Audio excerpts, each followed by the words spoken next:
see the pair that got hauled into time. Clive.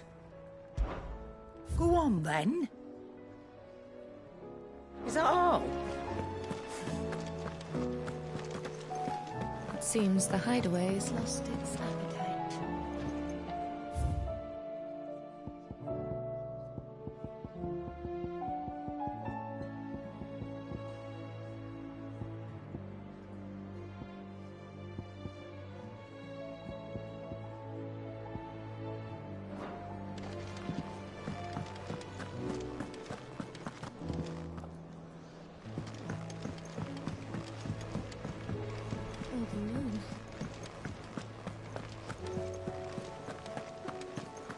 Did you see that? Tell me you saw that. What do you make of them skies, then? Otto, how fares the realm? The realm? Oh, she's just fine.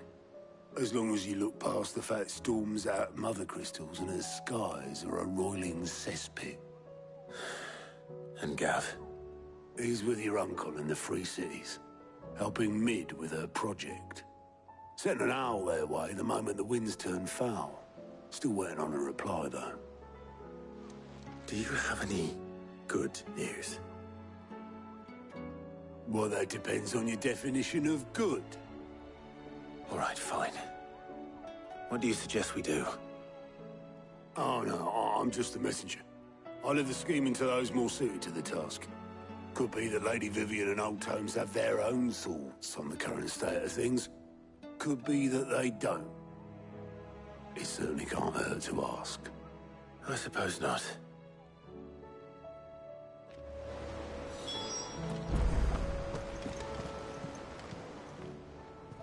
Clive. Here you go.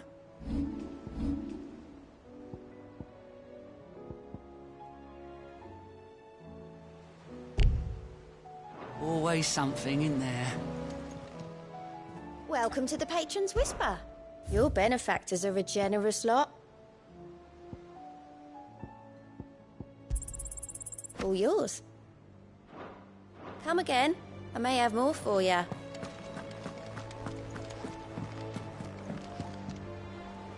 How is it that every one of your little excursions presages some inexplicable catastrophe? Not that you are to blame for the Dominion's fate. No one could have predicted the actions of the Crown Prince. I'm sorry I couldn't save your home. My countrymen are stronger than you think. A few toppled clock towers won't break their spirits. They'll be back on their feet in no time. I hope so. Look at us. Bluer than a pair of bog crabs. Tempting though it may be, sulking will not help us find a solution to this mess. You believe there's one to be found? I don't know. But I am certain we're more likely to find it if we first examine the facts.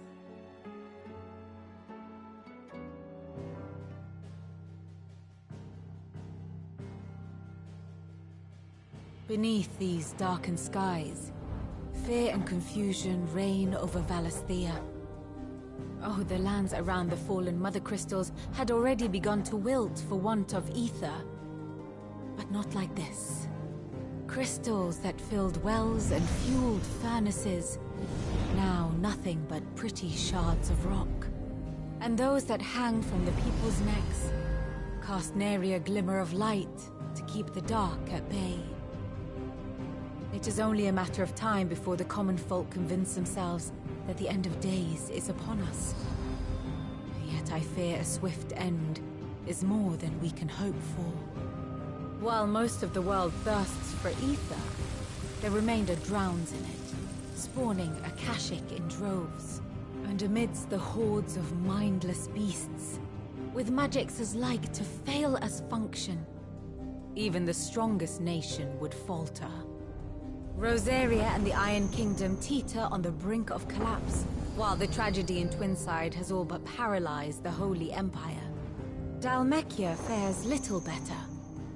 Rumor has it the ministers fled the capital after the fall of Drake's Fang. leaving their beloved republic to crumble. Waloed, meanwhile, moves in earnest. The Einherjar has been sighted off Storm. The world, in short, is in chaos.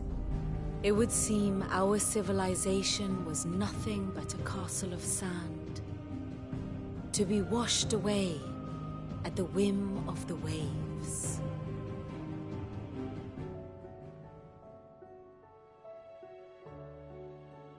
A castle of sand. Not my best flourish, but it seemed fitting. The reports I've received are considerably more blunt in their appraisal. Without the protection of their nations, it will fall to the people to defend themselves against those who would take what is theirs. Which is only ever going to end one way. Defending a farmhouse against a band of chocobo thieves is one thing, but pitchforks and palisades will do little to stall an army's advance. Should the King of Waloed deign to invade, there would be none to stop him. None but us.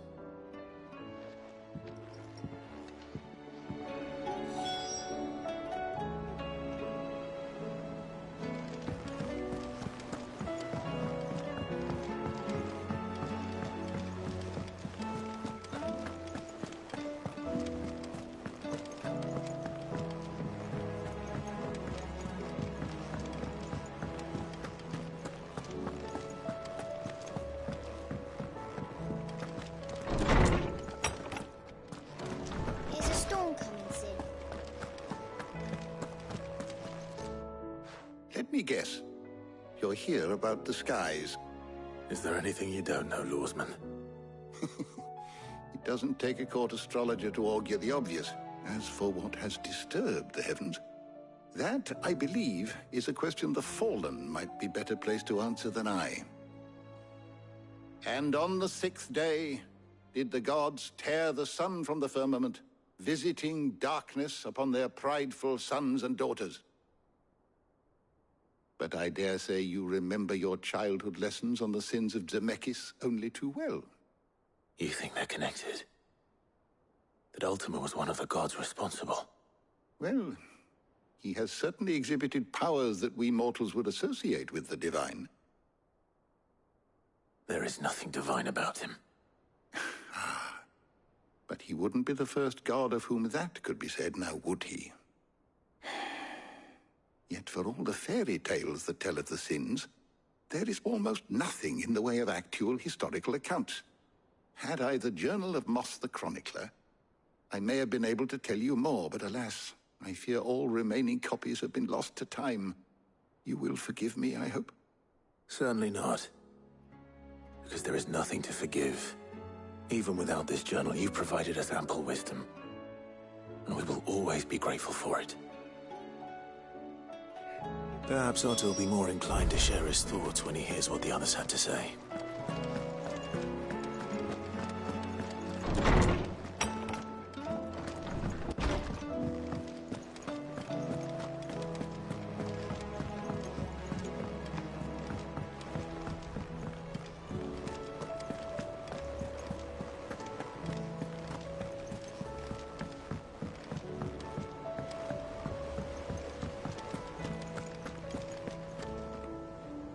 Clive, we have a problem. Only one. That would be a first. It would. Actually, there are three. We had as many owls arrive while you were at the shelves. Martha's got a Akashic out her gates, and talk of monsters roaming the hills outside of Northreach has put the wind up Isabel and her lot. And don't forget Dalimil. Lubor says the village was raided by bandits. When it rains... It fucking pours. The curse breakers are spread thin, taking stock of the damage in the Dominion. And even if I could get word to all of them, I doubt they get here in time to make any real difference. Which means there's only two people who can. Jill and I. Let them know we're on our way.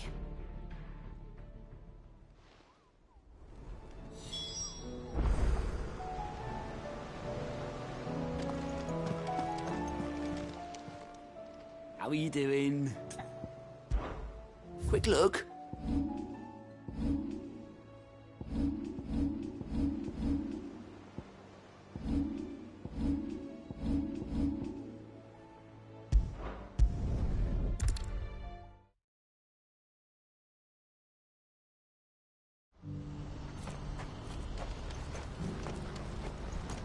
What's happened?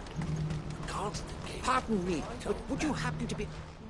That well-notched steel and impressive physique. I have need of a sword for hire, and yours looks to be a weapon well worth the coin. Might you be convinced to offer me the use of those formidable arms? How exactly do you intend to use them? Well, being something of a scholar of Zemeckis history, I wish to investigate the ruins near the city. And I require a rugged companion, lest I find myself waylaid by ne'er-do-wells or the beasts said to roam the area. Should you accept, you will not only earn yourself material wealth, but partake of the true treasure that awaits us there.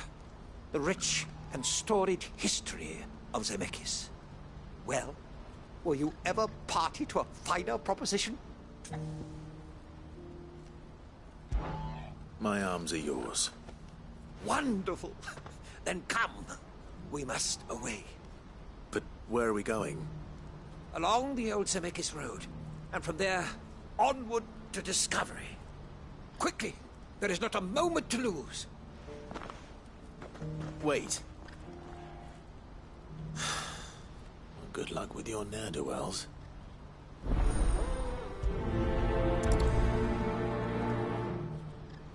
I'd better make sure he doesn't get himself killed.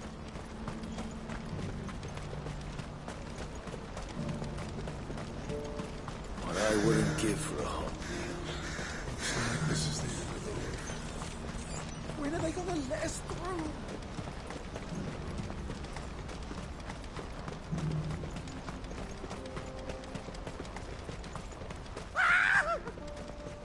Why am I not surprised? You'll hand over your coin.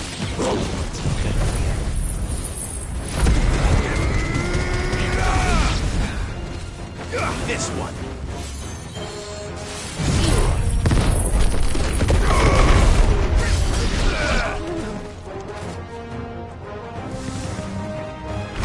Get him!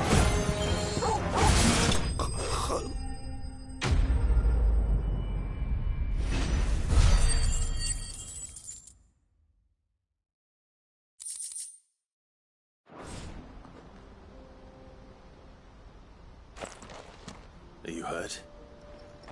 Happily not, good sir. Thanks to your timely intervention. More importantly, we have arrived. Now, feast your eyes upon the marvel before us. Ruins, a relic of the fallen civilization. A sight so common that man is oft blinded to its wonder. Colossal vessels, dashed from the very heavens. Airships, we call them, with very little thought to what wonders such a word might describe. Oblige me if you would. Does anything strike you as peculiar about this particular specimen? Though we ourselves find fallen ruins to be nigh indestructible, whatever gouged the final sin from the rock cleaved clean through the structure you see before you. A tantalizing mystery, no doubt, but merely one of countless enigmas in which Zemeckis history is steeped. Come, good sir. Our expedition continues, and we still have much to learn.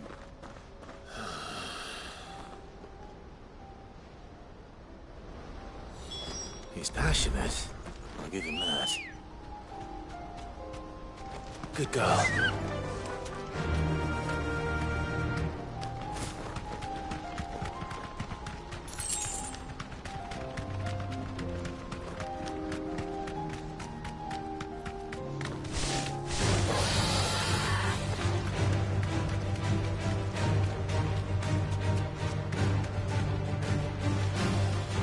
Be safe.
Come on.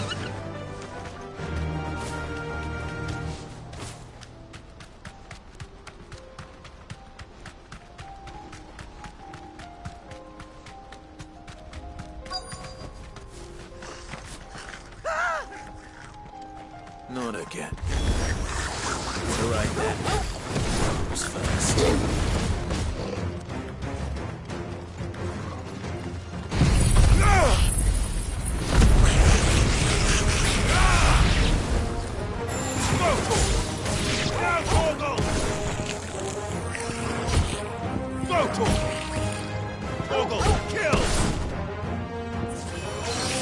This way. All yours, Torgal. Go, Torgal. This way. Go, Torgal. Second. Torgal, kill. Over here. Now, Torgal. Second. Torgal, kill. Yeah. Go, Torgal. Over here. Go, Torgal. Go, Torgal! All yours, Torgal!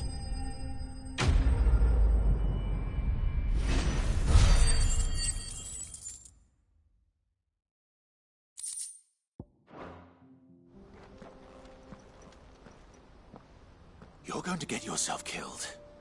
Oh, that would not do. That would not do at all. Not when such majesty stretches out before us. Behold, the final sin in all its glory. As Moss tells us, a battle was fought here in ancient times. A battle of such ferocity that it tore a great crater in the very land upon which it was waged. In reaching for their holy sanctum did man enrage the gods, and great was the vengeance that was rained down upon him. Alas, the full truth of the matter is lost to time, though I live in hope that I might see it discovered. But we must not dwell upon such things. There is more yet to see. Onward. History awaits.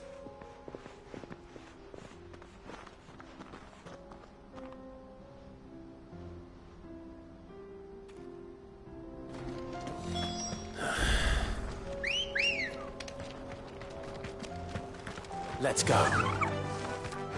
Faster!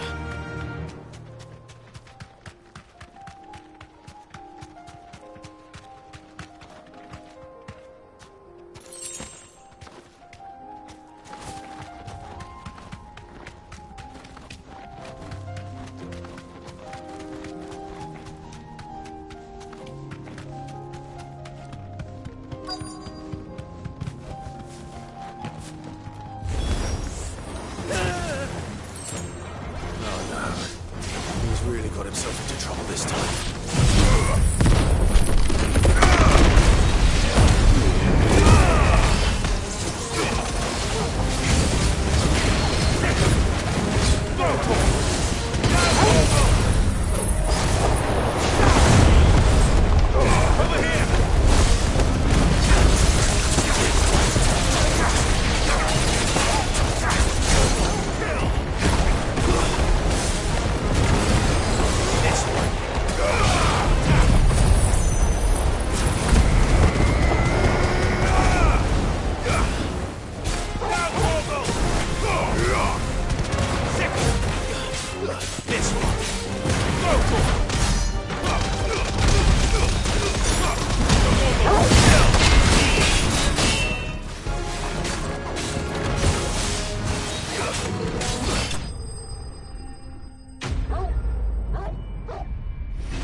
Still in one piece?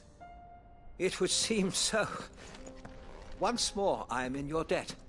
And once more you impress me with your prowess. These were no ordinary foes, but ones we in the field call echoes. Though Moss the Chronicler concurs with the legends in attributing the fall of Zemeckis to a wrath wrought upon mankind by the gods, he offers little in the way of explanation. Could the ruins we see before us here, in all their elaborate beauty, perhaps suggest an answer? Could the construction of such miraculous edifices have been considered an encroachment upon the province of the divine? Alas, all is mere speculation. But one day, perhaps, I will learn the truth. Not if you keep running headfirst into trouble. You are right, of course. And not only have you plucked me repeatedly from the jaws of death, you have proven yourself a willing audience to my ramblings. Glad to help, but didn't you say you came here to investigate something? I fear I may have rather overstated the case on that front. In truth, a captive ear was all I really desired. You see, even my fellow scholars have grown somewhat weary of my musings of late. And so I came upon the idea of purchasing a companion. A captive audience, if you will. That's what this was all about. I am afraid so. And now, my good man, it is high time we returned whence we came. Fine. Just don't go running off this time.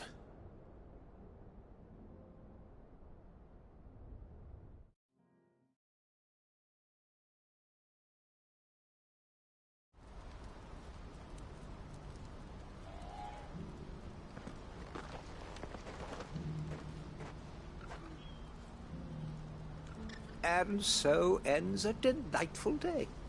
Here, your reward for humoring my selfish whims, plus a little extra for the trouble I have put you to.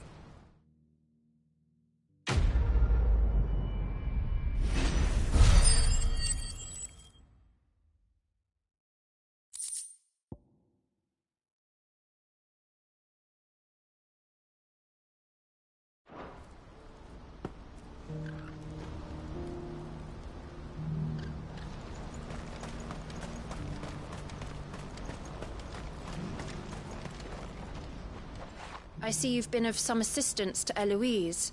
Perhaps you can extend me the same kindness? Perhaps. What would I be doing? Finding someone. You see, I've been having trouble with thieves, and despite the many pains I've taken, I can't stop them from rummaging through my packs. I was griping about my lot to a friend of mine a few days back, and he offered to track the culprits down.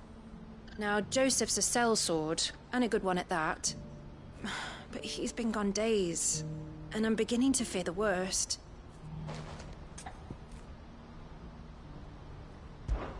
Any idea where his search for the thieves might have taken him? The old Zemeckis Road, perhaps? He doubted they would be fool enough to linger here in Boklad. Joseph's lived a hard life. Made him grey long before his time. I just pray he hasn't been killed over a few sacks of grain. I can't imagine there are too many grey-haired sellswords around. Hopefully someone will have seen him.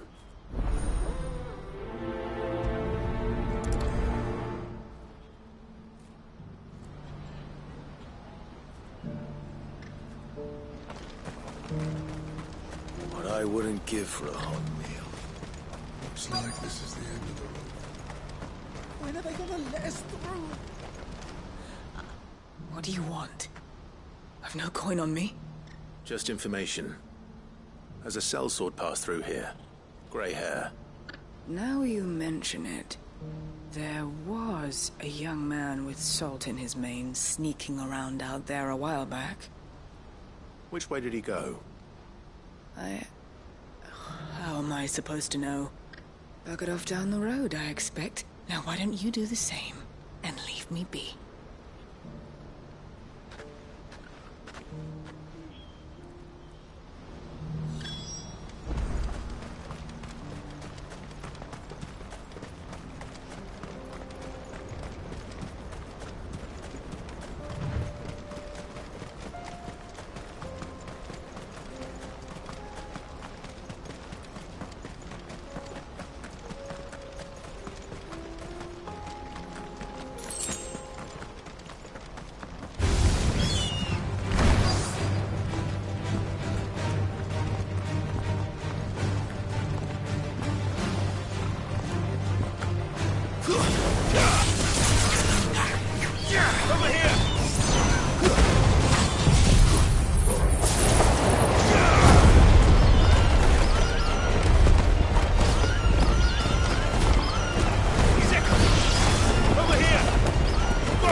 don't want any trouble. Neither do I. I'm looking for someone. A grey-haired mercenary.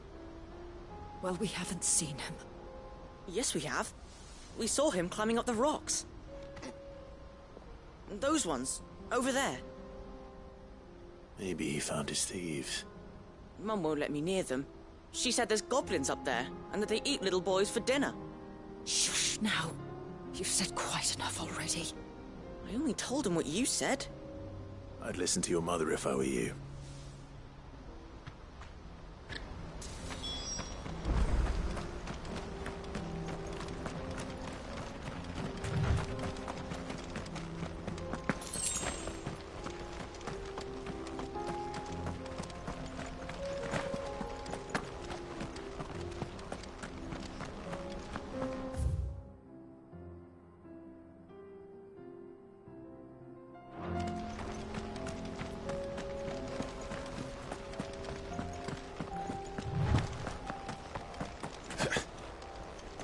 Joseph's thieves really lug their stolen wares all the way out here.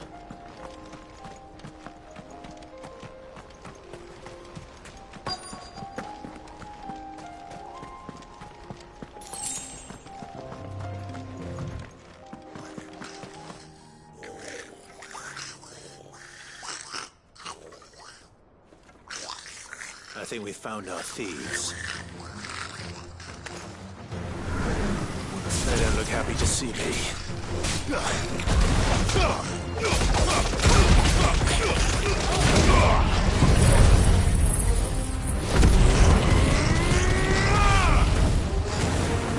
This one.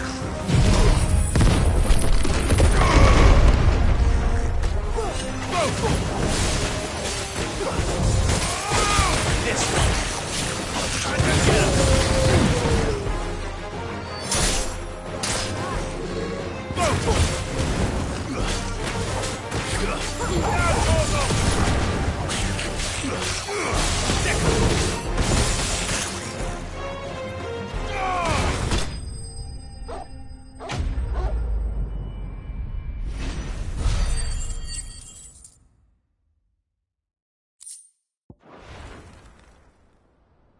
Let's get this over with. Stop! Don't kill him, he's just protecting his home. Joseph?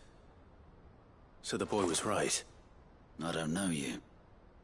Your porter friend sent me to find you. She was worried you might have got yourself killed. Have I been gone that long? Wasn't hard finding the thieves. The problem was knowing what to do with them when I did. I take it things are more complicated than they appear.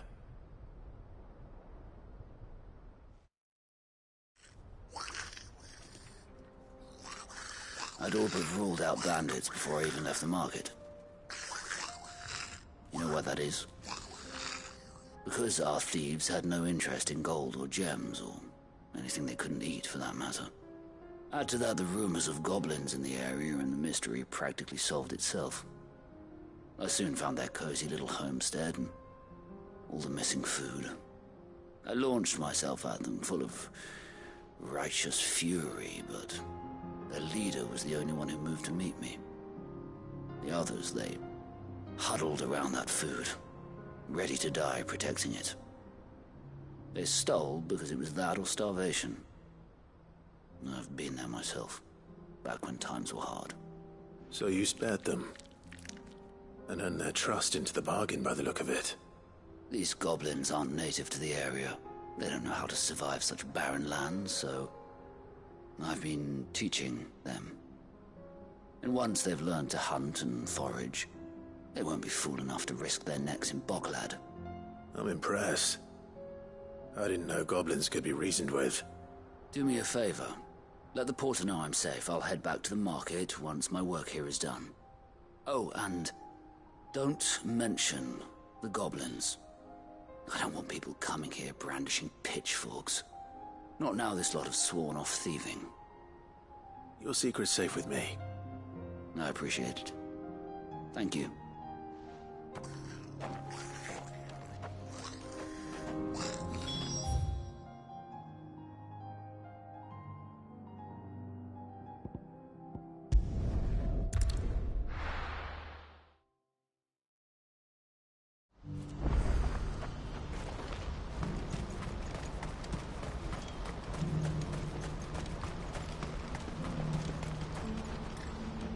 Joseph's fine.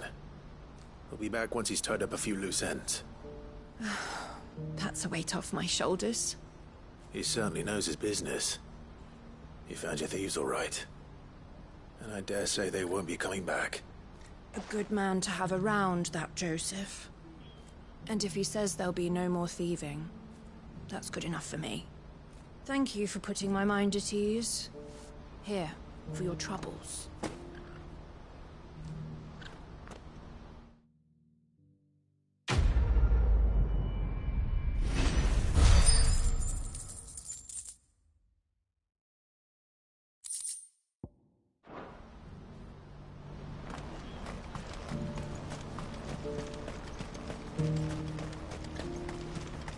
What's happened?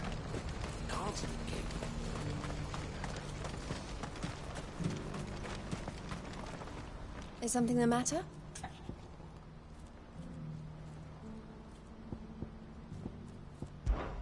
Ugh.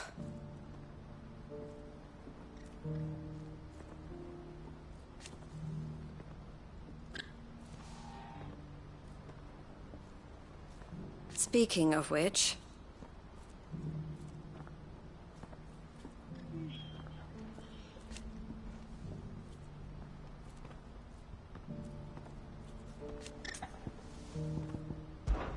Best of luck, Sid. Do you have any fresh water? Tell me, traveler, do the other villages of the realm suffer as ours does? With black clouds above and starving I want to know right away. Bad news. Good, actually. Something worth celebrating for a change. Only trouble is, the serving girl's still new to the job, so I can't leave her while I go and invite those I'd like to celebrate with. What exactly are you celebrating, if you don't mind me asking? I've come by a particularly fine bottle of red. A Gotan 66, no less. Gotan Rouge is the only good thing to have ever come out of the Empire. And most wouldn't part with a 66 if you held a knife to their throats. So I've heard. Oh, so you know of it then? Clearly you're a gentleman of taste. A gentleman who might sympathize with my predicament, perhaps? Would you pass the good news to a few friends of mine? I'll give you a little something for your time, of course. Sounds simple enough. So you'll do it? Marvelous. Thank you. You won't need to go far. All three of them should be right here in the market. There's Aldrich the porter, Milan the butcher, and Bolek, a guard over at the north gate. Three of the finest fellows in Boklad, if you ask me. Tell them to come to the tavern when they finish for the day. Stop by again when you let them know, and I'll give you your little something. I'll be right back.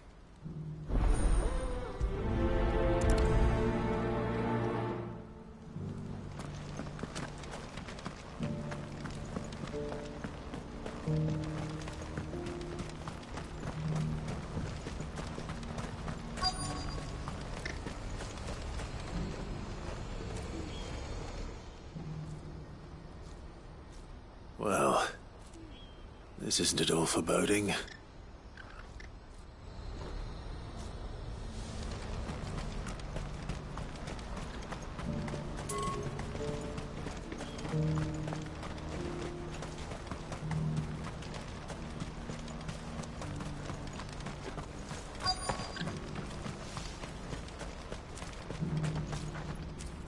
I've been asked to find Aldrich, the porter.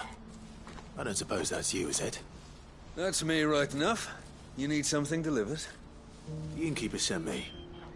He said there's a cup of Gotan 66 with your name on it when you're done for the day. A 66? Look at me. If he's just got hold of it now, it must have been in the crates he had me carry down from Sanbrek. From the Empire to Boklad. You must be a braver man than most. That's a treacherous route at the best of times. Such is the porter's lot. There's not a patch of storm these feet haven't traipsed across. It's Oriflamme one day, then off to Canva the next. The farther you're willing to go, the fatter the purse. Which is why there's no shortage of competition for some of the longer routes. I'd say I've done enough for today to earn myself a cup of something tasty. Thanks for letting me know.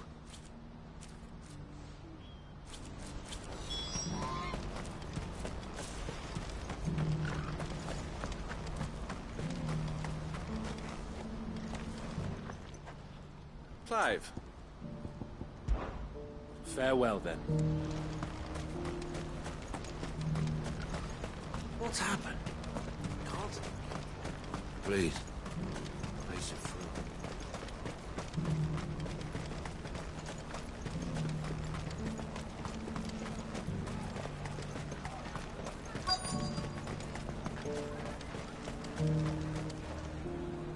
Are you Milan, the butcher? That's me. What can I do for you? The innkeeper's just had a special delivery. He thought you might like to join him for a cup of wine after you pack up for the day. He knows me only too well. And I've got a ham here that will go handsomely with a nice drop. Wine and ham to spare. Bocklad clearly isn't suffering then. Comes with being the place everyone has to pass through to get to everywhere else. Those who travel the Crystal Road bring all manner of goods with them. We get meat from San Brec, herbs from Rosaria. Why, sometimes we even see curiosities from across the Narrow. Or rather we did, till not so long ago. These are lean times, and even Bocklad isn't the bustling trading post it once was. Still, there's no point dwelling on it. Better to live life while you can, eh? And on that note, it sounds like there's a cup of wine needing my attention. You'll buy something, won't you? Please. You've raised the price.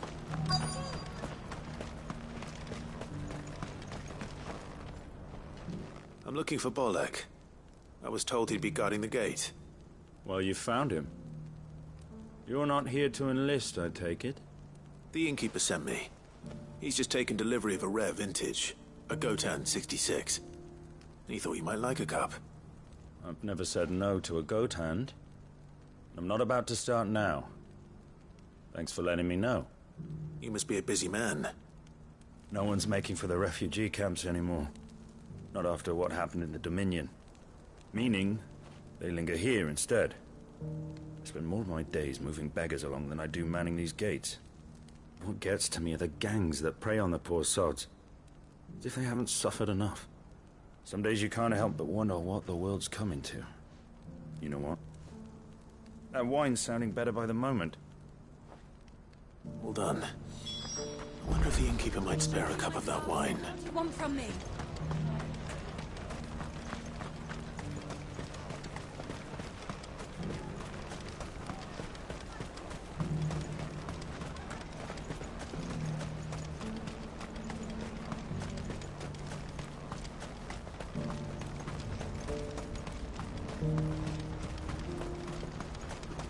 Please.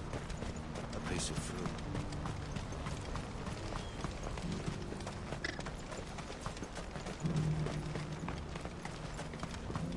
Do you have any fresh water?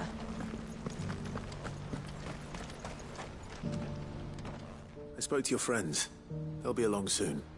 That's fantastic news. Thank you kindly. It's been a while since we all sat down together.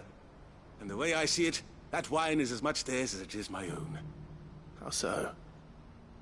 Well, I wouldn't be serving anything but slops without Aldrich to go and fetch the good stuff for me. And then there's Milan, who always sends customers my way.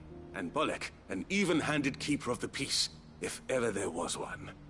Those three are the backbone of Bocklad. Lose any one of them, and the market would soon fall apart.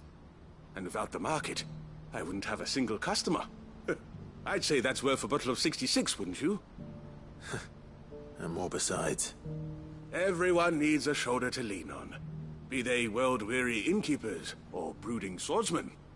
Right. I'd better prepare for my guest's arrival. I hear you had me carrying a bottle of Gotan 66. If I'd have known, I would have sold the thing and lived like a lord. I'll settle for a cup, though, if you're in a sharing mood.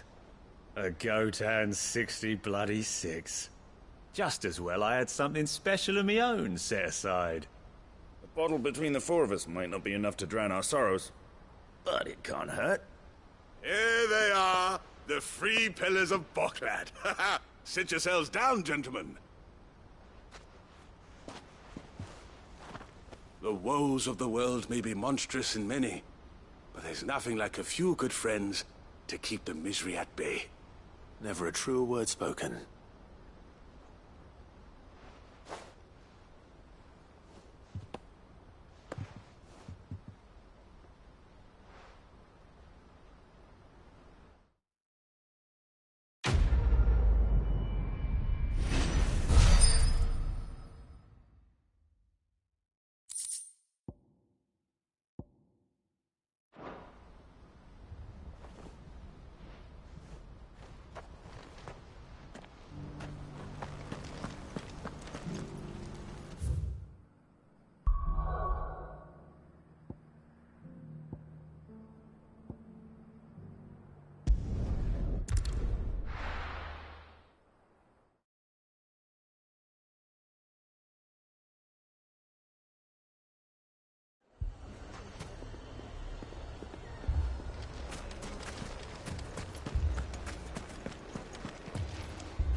Sid.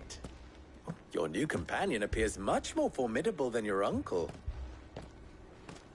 Should I be worried? Ah. You haven't been introduced. Jill, Clive has told me much about you. All lies, I'm sure.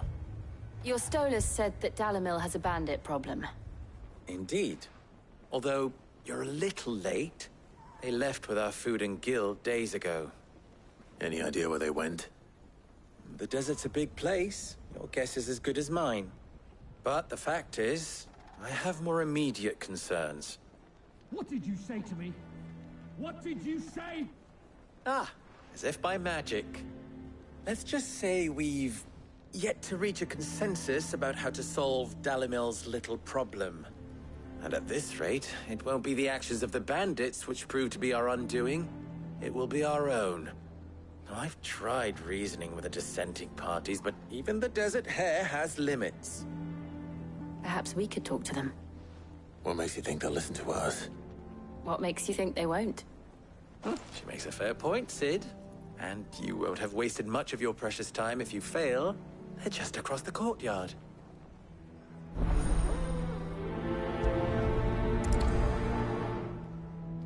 Suppose we just follow the shouting.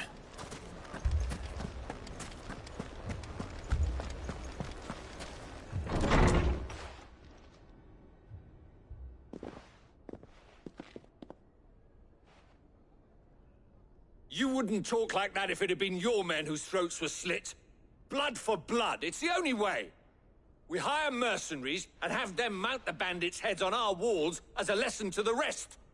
And what happens when those mercenaries are slaughtered like your men? Are you going to hire more?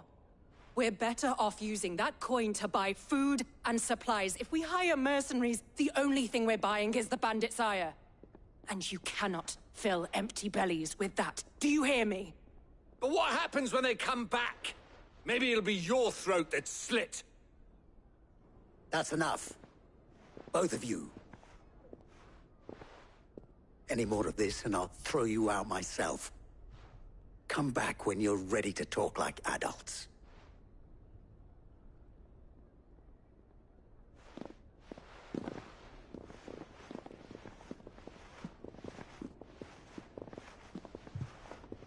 Victor. What's he doing here? Sid. And Lady Jill. What brings you here? I was about to ask you the same thing. Costness is in chaos, and the markets have all but ceased to operate. The Briar's Kiss here in Dalamil is the only place I can reliably obtain supplies. I was here to do just that when Master Lubor told me of his troubles. He thought I might be able to talk some sense into these fools. But if you're here, I suppose his patience must be waning. Who are those people? Those were the thorns in Lubor's side. And the reason this place might be headed the same way as Costness. It's these accursed skies. The darkness is enough to drive a man to madness. Or an entire city, for that matter.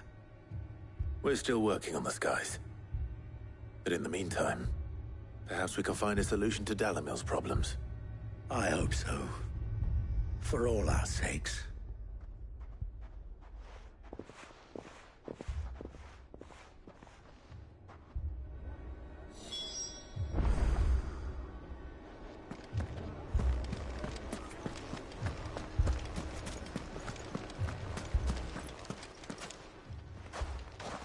So, you see my predicament?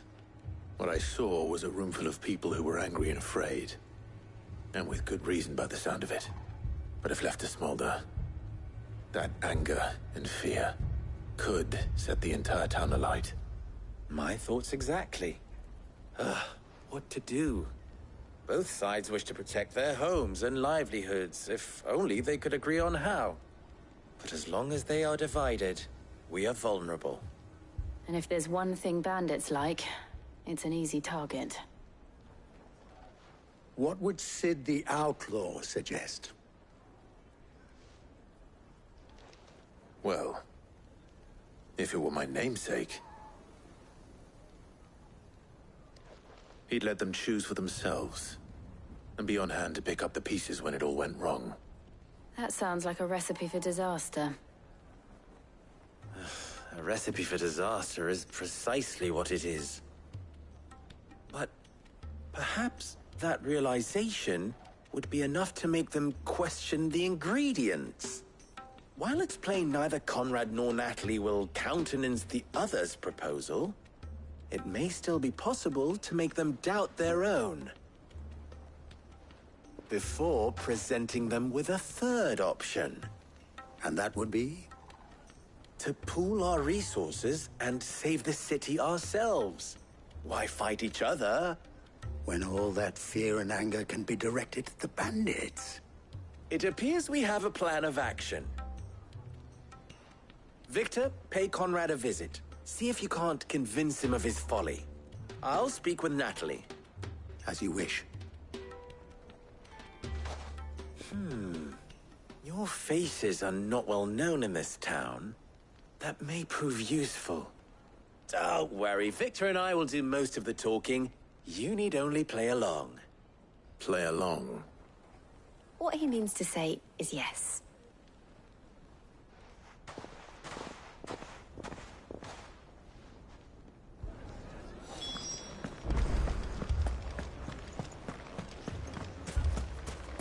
Picture it, Conrad.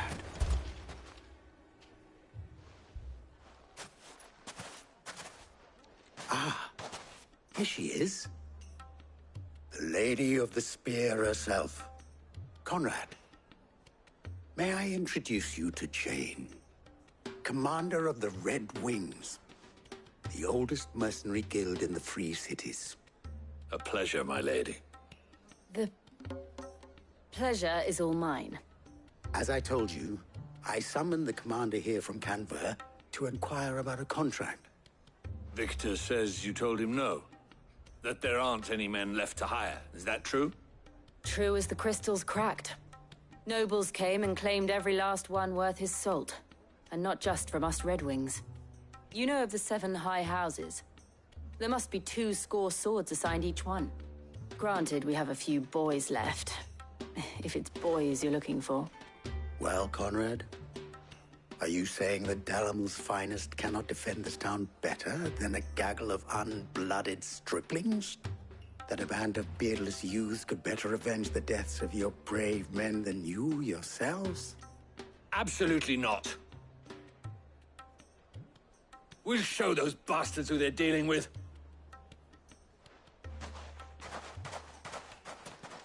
I can't believe that actually worked. Conrad's not what you called the brightest candle in the crypt. And there's a reason why I had you do the talking and not Sid. Well played, my lady.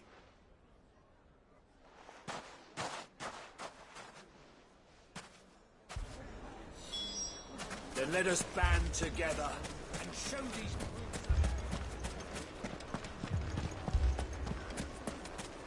My shop.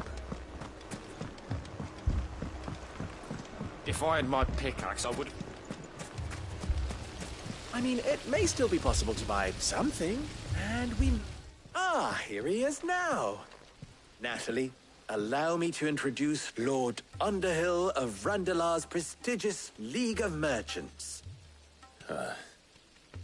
Lord Underhill. At your service. Underhill? I was just telling the good lady of our conversation, my lord, and how you were lamenting the state of the capital's stores. Lubor says that not only are the granaries almost empty, but that war and the Blight mean this season's harvest won't be enough to fill them for winter. Indeed, certainly that is the case. The nobles in the capital are buying up the city's stocks of barley and wine, driving the prices higher than most commoners can afford. It is only a matter of time before the peasants revolt. It is worse than I thought. If what Lord Underhill says is true, I fear we have little hope of supplementing our stores, meager though they regrettably are. And while I applaud your endeavors to dissuade our more bellicose citizens from seeking vengeance, I sense Conrad is not wrong in his assessment of the bandits' likely return. Which means that now, more than ever, we will need to secure what little we still have. Food, weapons, herbs, everything. If our humble town is to endure not only this hardship, but those that are certain to follow, we must stand united. All right. If it will help to protect my home, I'll do it. But you needn't have gone through this charade.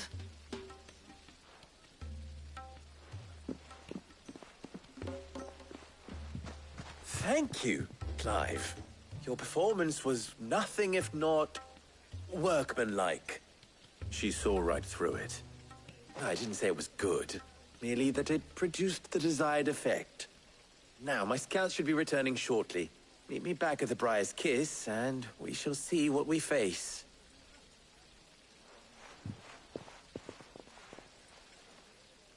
I'm not convinced our roles in this ruse were entirely necessary. I don't know. Conrad seemed quite taken with you. Mummy, I'm scared. Oh, I'm ruined. Good news, Sid. Both Conrad and Natalie have somewhat gracefully accepted their new roles. With time, they may even learn to. Time no longer appears to be the luxury it was before lunch. I take it your scouts found the bandits. Technically, it would be the bandits who found my scouts. It appears they march for Dalimil as we speak. All of them. You're not serious. They don't just want food, they want the whole damn town.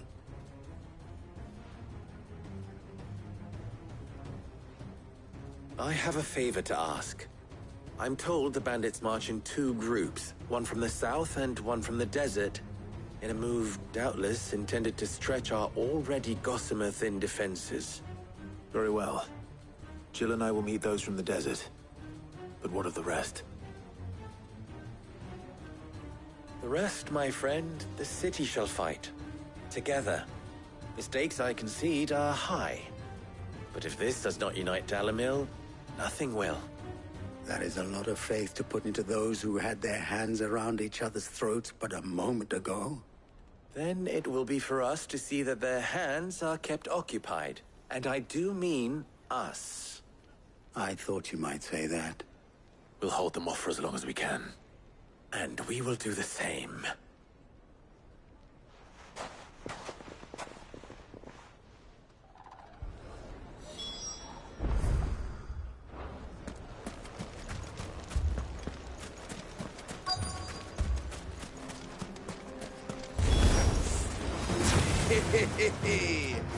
The women folk have come to welcome us. I'll take that one.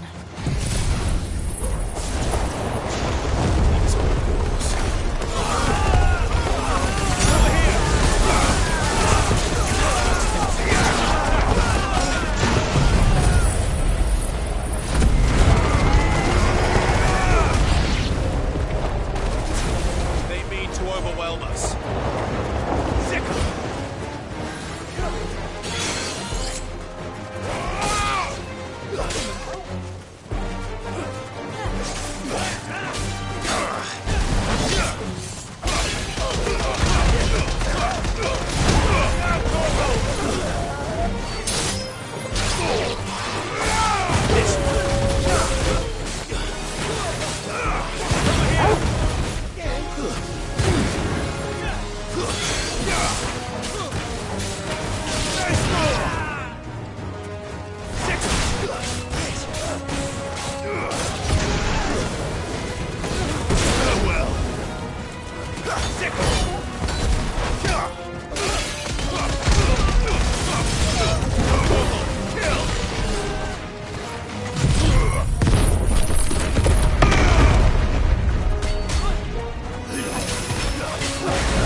The townspeople.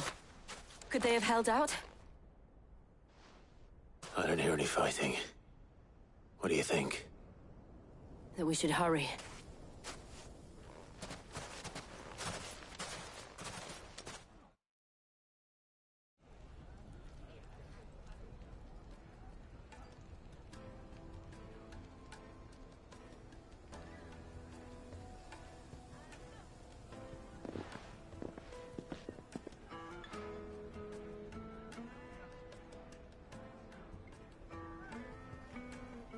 Natalie, I owe you an apology. You did well out there. The inn would have been lost had you not held the line. Without you, there would have been no line to hold. You saved us, Conrad. You saved Dalimil. We all saved Dalimil.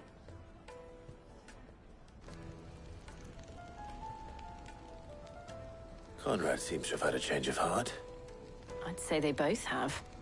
I take it from your presence that our visitors from the desert won't be joining us either. Pity. The plan worked, Sid. Granted, it only took an army of bloodthirsty bandits at our gate. Calm now, Victor. Why quibble over the details? We are united, and that is all that matters. As for you, Sid, you fight considerably better than you act. I'll take that as a compliment.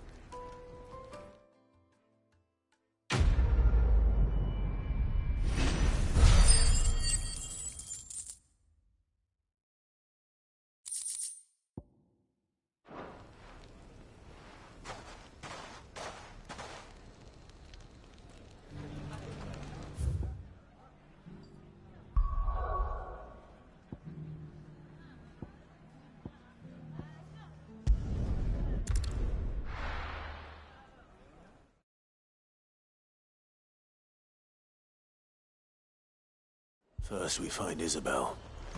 Heard a bloke saying he saw ghosts in the forest. I saw it with my own eyes. The whole of Oriflamme under a flood.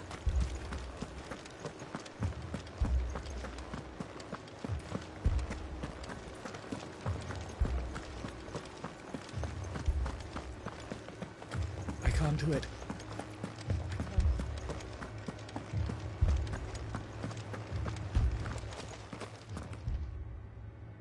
My lord. Milady.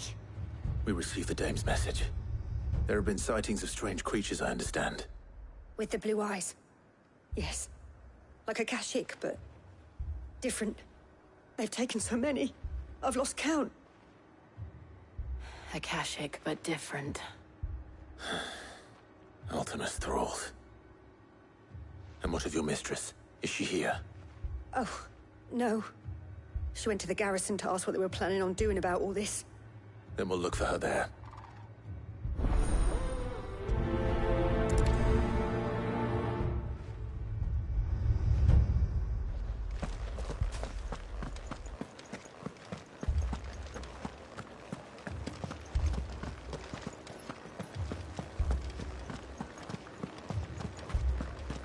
We could leave. The two soldiers were carrying him.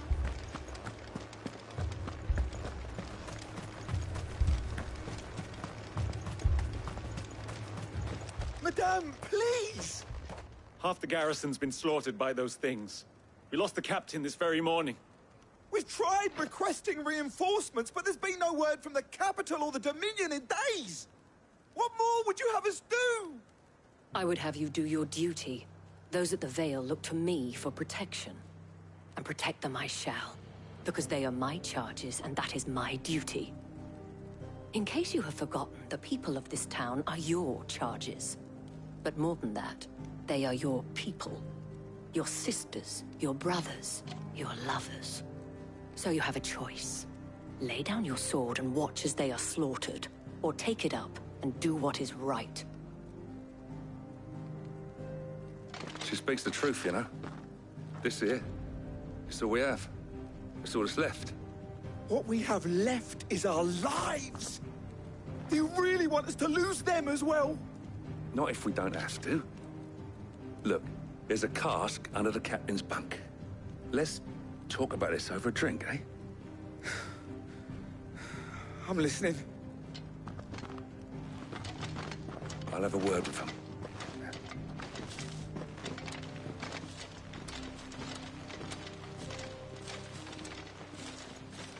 Ah, Clive. I didn't expect help to arrive so quickly. And sought to take matters into my own hands. It was a noble effort, but I thought you might still need some support. I'd like you to consider my needs. What we need to consider is where the creatures came from. The way the survivors speak of them, one would think they appeared out of thin air. And perhaps they did. It's hard to know what to believe these days. We'll talk to the survivors.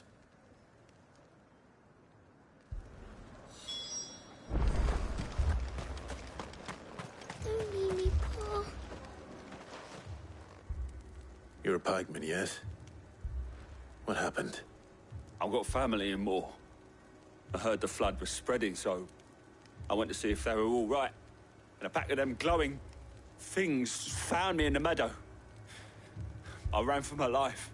I never did get to the village. Leave that to us. My family. It's all right.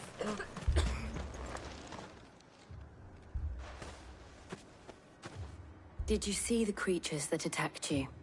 Creatures?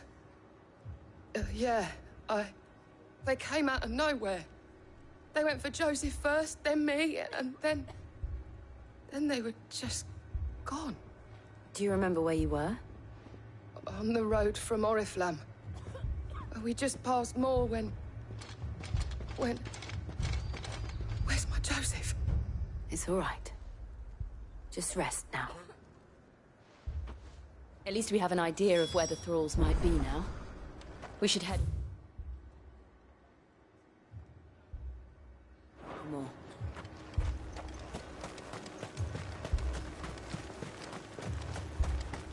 I assume you have a plan? We need to find out.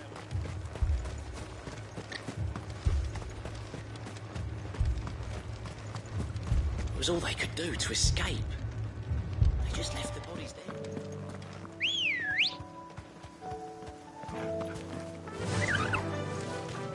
Faster!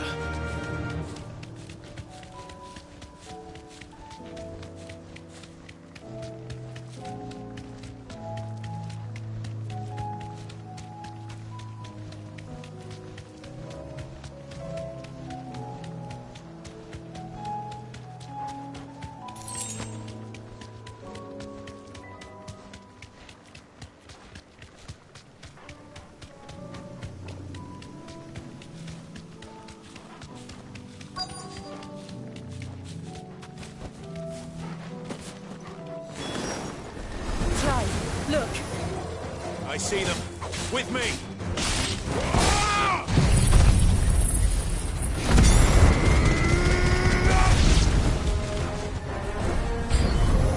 Should I prime? Save your strength.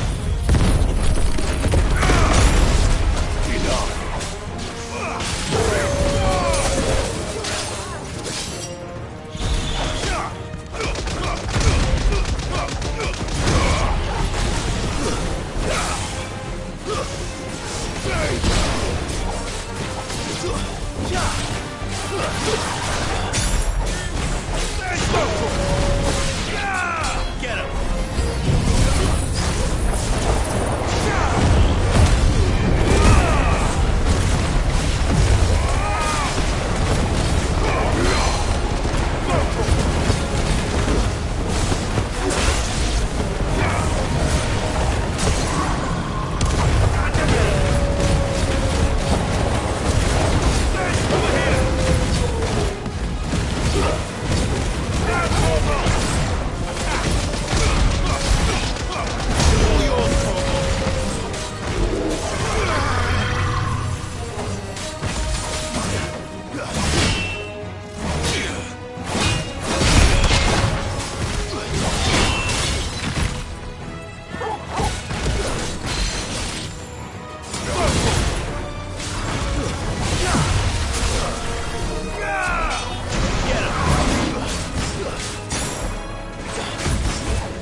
Do you think there are more? There are always more. But I'd say we've done what we can for the time being. Then we should let Isabel know.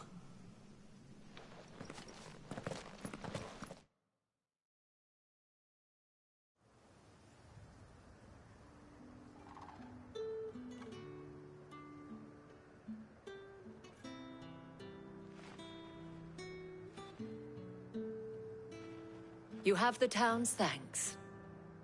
Don't thank us yet. There will be more. Many more. And you'll need to be ready for them. Oh, we shall. Isn't that right, Captain?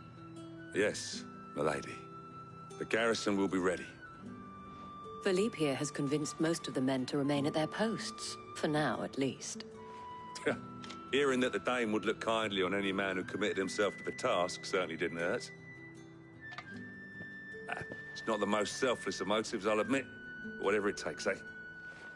Now me, I never needed convincing.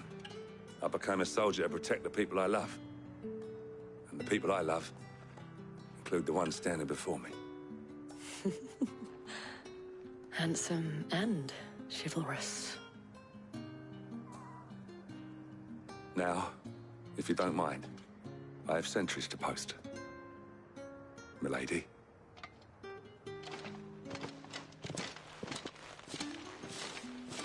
Lest you wonder, I'm not foolish enough to believe that this has solved all of my problems. But it has solved one, and that's one fewer than I had this morning. Thank you again, Clive.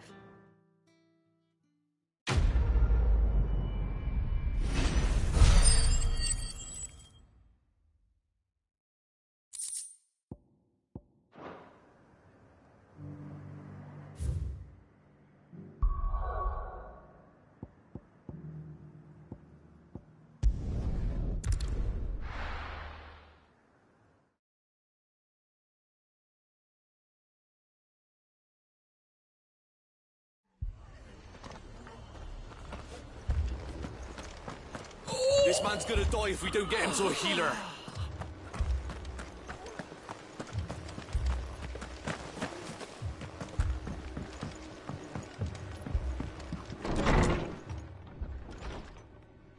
Martha.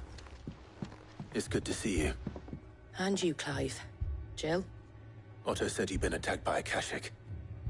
What exactly happened here? Those skies are what happened. Not long after they fell dark, we had our first visit. There were hundreds of them. Tried to storm the hill.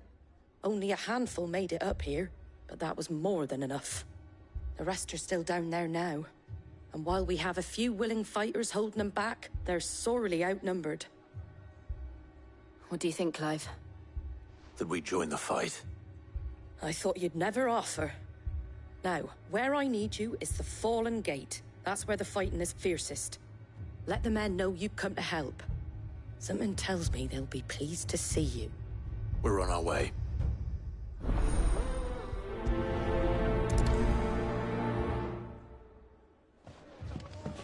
Do you think there were as many as Martha says? More.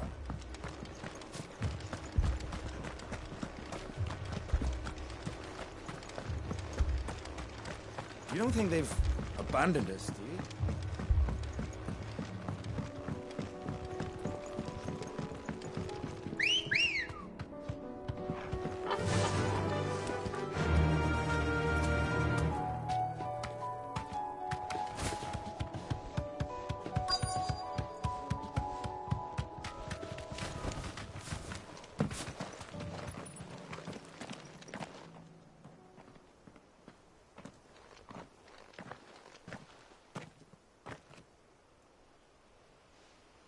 Clive, wounded. We deal with the Akashic first.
These men don't have the look of hired swords.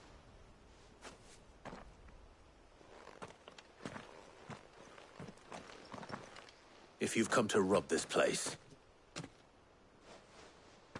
You are mistaken, my Lord Rosfield. We're here by Madame Martha's leave. how do you know my name? Forgive me, my lord. There wasn't time for introductions. We're with the Guardians of the Flame. Wade's men? But how did you come to be here? Where is your commander? Sir Wade left earlier with a scouting party to find out where the Akashic were coming from. Did he? Take your wounded back to the inn. Martha will see you're looked after. We'll join you anon.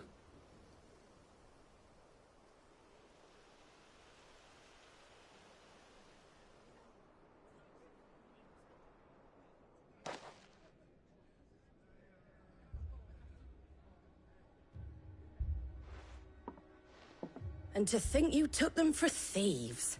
A fine reward for holding off the horde, that is. When did Wade and his men arrive? Not long after Rosalith fell. The Guardians asked me to shelter some of them that had lost their homes. They were making ready to leave just as the skies turned, and we agreed it was best we stuck together. Martha! Trouble! The scouting party's almost at the lift, but they got a pack of Akashics snapping at their heels! And they got wounded with them! They're not gonna make it! Damn it all. We'll worry about them, Martha. You look after everyone here. If any can still fight, send them to the lift. I will. You two be safe now.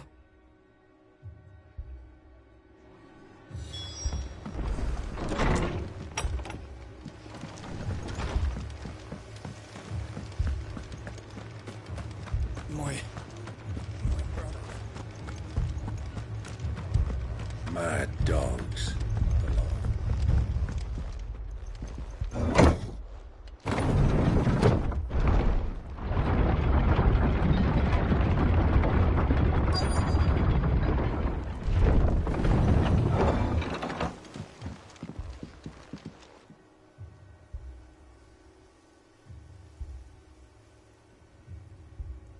Squire, I need you to get those who can still walk up the lift to Martha's. But what about... I didn't ask, Oscar. Sir. Sir Wade. Lord Rosfield. If you aren't a sight for sore eyes. Martha seemed to think you might need some help. And by the looks of it... We thought we could sneak by them. But we didn't know there would be so many. How could we have? Behind you!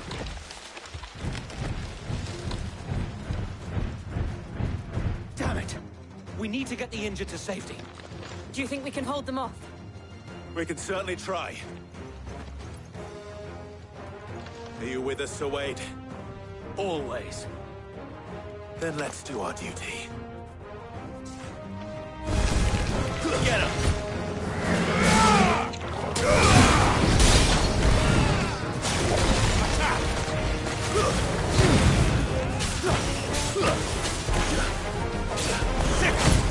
Too slow. Over here!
Is anyone hurt? I don't think so. And yet again, you've pulled me from the flames. It's just a pity I keep walking into them.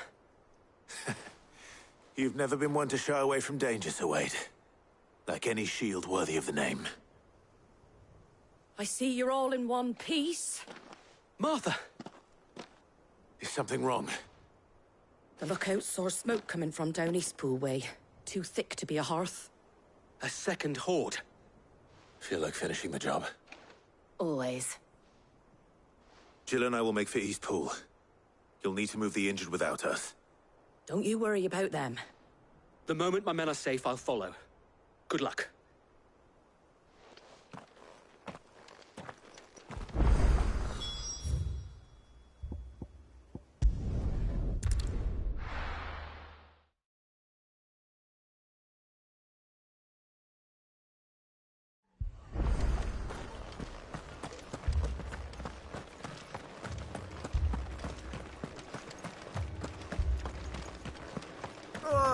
Just patch me up as quick as you can.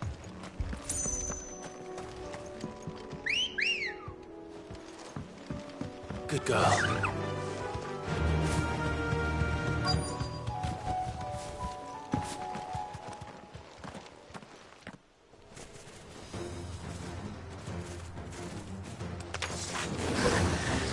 They're headed for the rest. We have to slow them down. Martha and the others won't be ready. Get him!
Something's coming.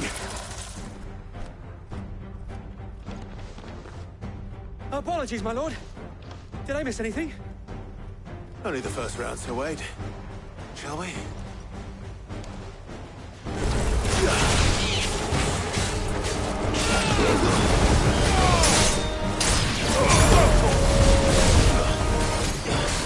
Get him!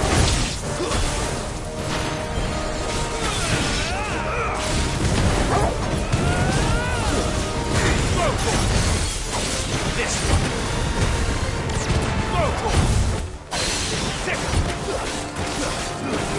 Get him!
Do you see any more? No. I think that was the last of them. But it won't be long before the next lot arrive. Then we make for Martha's while we can.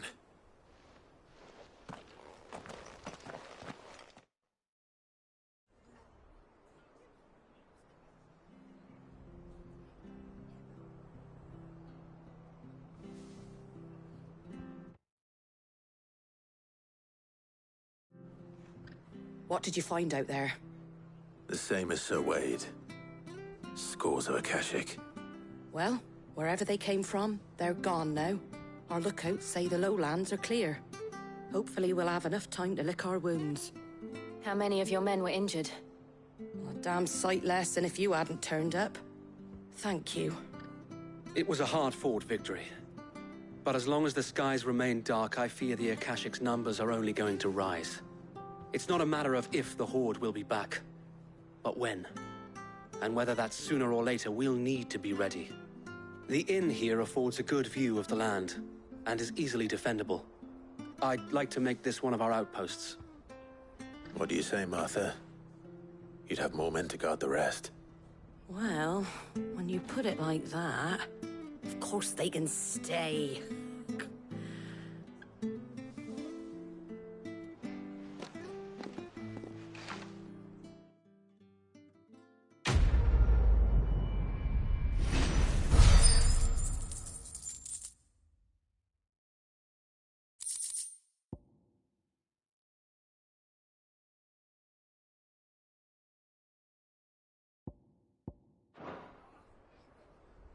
My lord, there's someone I'd like you to meet. Oscar, over here.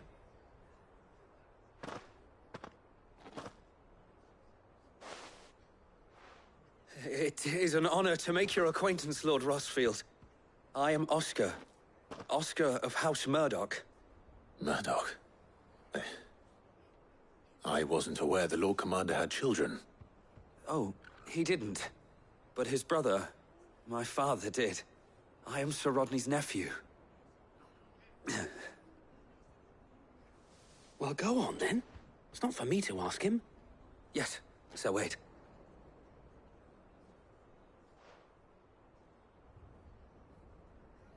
If it please you, my Lord Marquis, might you take me as your squire?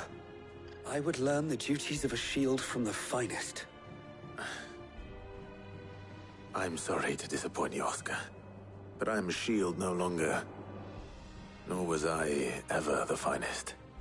And spending time in the company of an outlaw hardly seems a fitting education for one aspiring to take his oaths. My Aunt Hannah once told me that a man is not defined by his title, but what he does in its name. You have accomplished much since taking on the mantle of Cid, winning no little honor in so doing. And I would sooner serve under an honorable outlaw than an unworthy shield. Not that Sir Wade and the other Guardians are... I mean to say that, they're... It's all right. We know what you mean. There is only so much the boy can learn from me, my lord. But a squire... Would that really be so bad? You were a squire once. And I'm certain Sir Rodney would approve.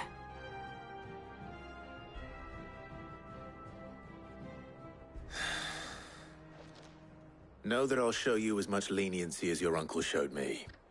I would not have it any other way. Our friends seem to have things under control. For now, at least. Let's go and put Otto's mind at rest.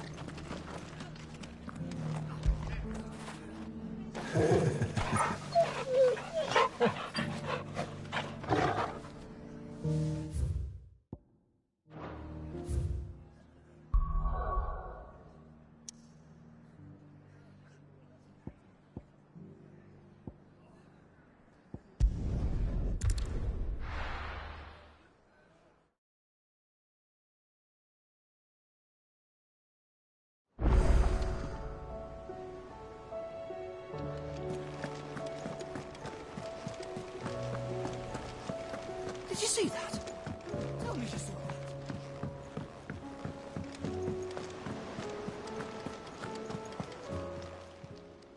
Oh, I wasn't expecting you back so.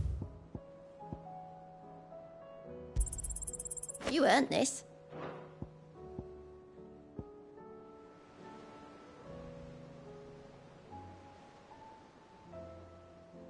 Best of luck out there, Cid. Was wondering when you turn up. Had owls from all our friends thanking you for your timely intervention. How is it you always manage to arrive at just the right moment? Luck, I suppose. Any word on the rest of the realm? Let's see. Storm's still crying out for mother crystals. The nations are still in chaos. And the skies are still the colour of a kick in the kidneys 2 days on. So... Right. Clive, we knew this was going to happen. Well, not the bleeding skies part, but you take my point. Now's not the time to second-guess yourself. Now's the time to visit the infirmary. Talia says your brother's awake. Thank you, Otto.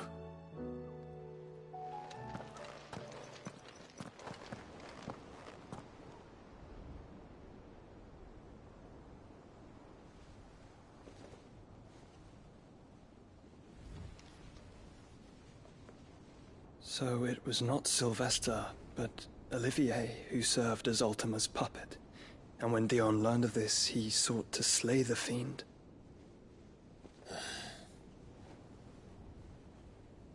Only for his father to take the spear that would have freed him. Enough to drive a man to madness. Small wonder he hasn't stirred. I would be afraid to wake. Had I but reached out to him sooner, warned him of the threat Ultima posed. But now, both an empire and her prince lie broken. Joshua, what do you know of Ultima?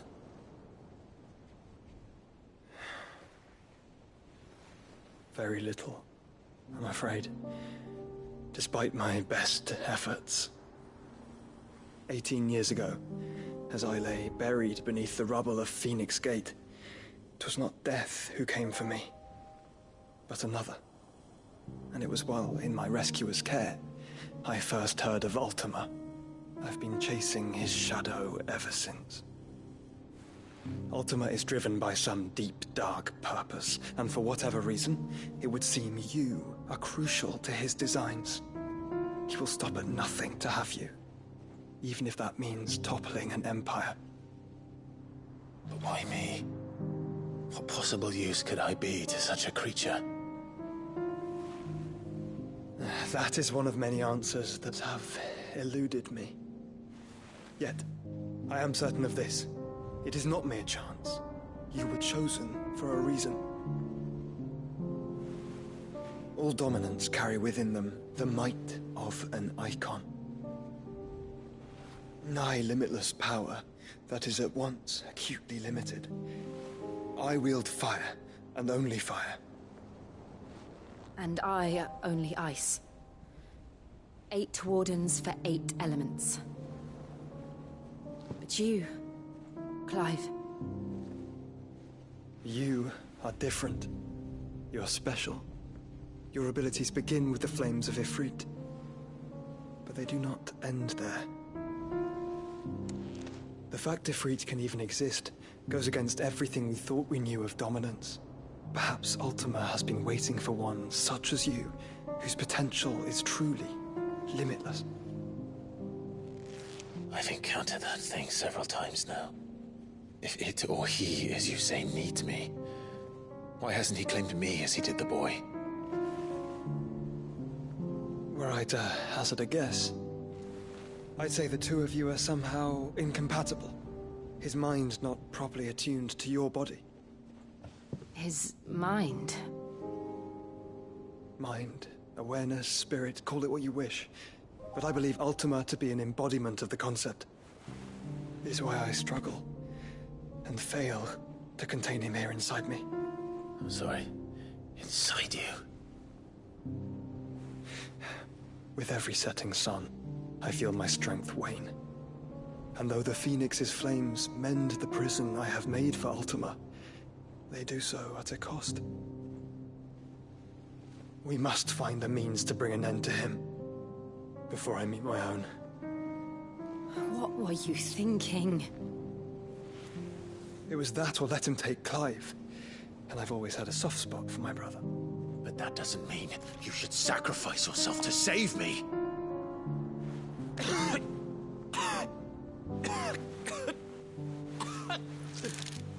Joshua. Clive, it's Gav. There's an army of Akashic at the gates of Canver.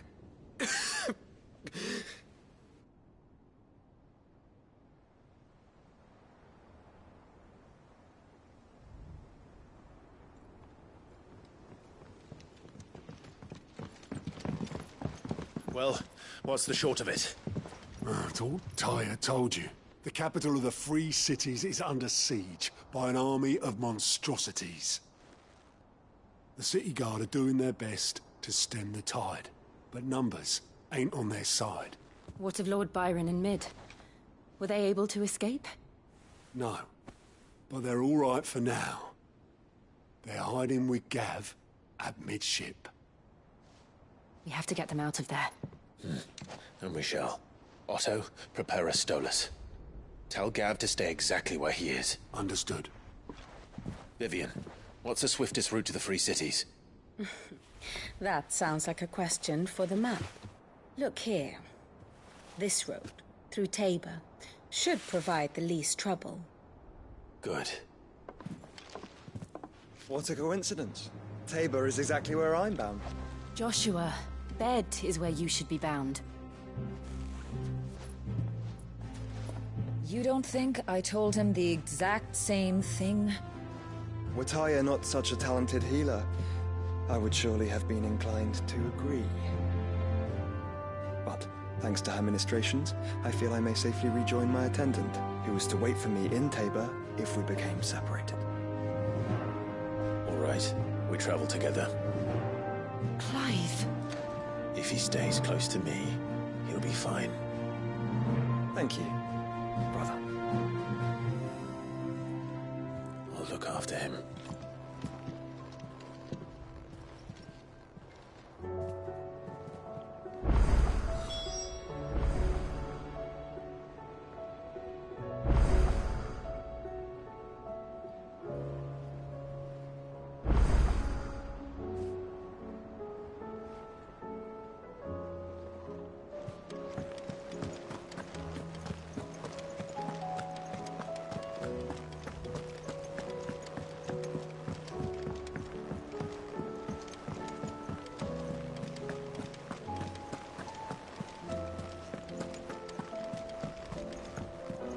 see the sun again?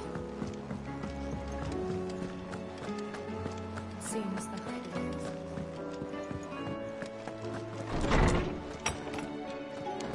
Is a storm coming, Sid? Will there be? Sid, perhaps you can help me solve a mystery. I can certainly try. Who's gone missing this time? It's not who, but what. Mid's scales, the ones she made for her workshop. I borrowed them to teach the little ones about weight, and shortly after the lesson, well, they vanished. My first thought was that they'd taken them off somewhere to play, but when I asked, they swore they had nothing to do with their having disappeared. Which almost certainly means they had everything to do with it. Perhaps a visit from Sid will jog their memories. I think it just might. Thank you. I don't like to imagine that my pupils would lie to me. But if they have, I'll have no choice but to discipline them accordingly. They were in the atrium when I last saw them, as always.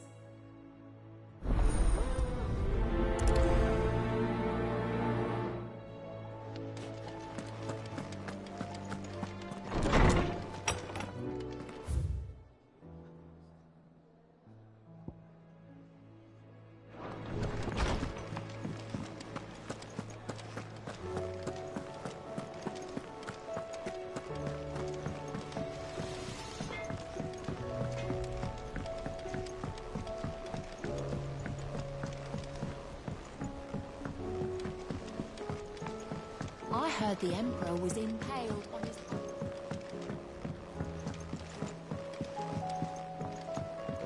We're all gonna die! You hear me? What do you reckon we should do? I say...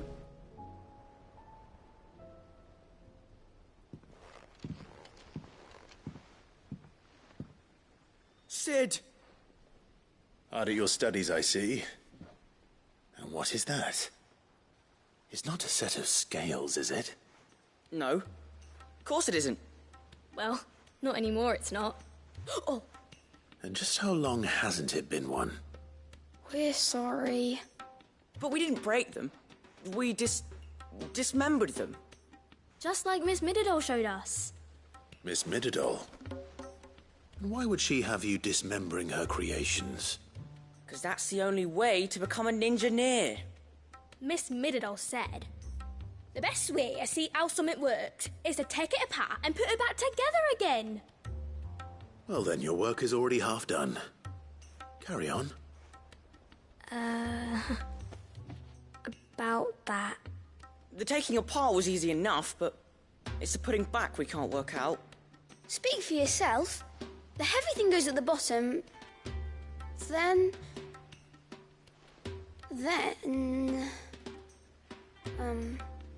You three need to learn to take responsibility for your actions. So let's have a look at these parts with fresh eyes, shall we?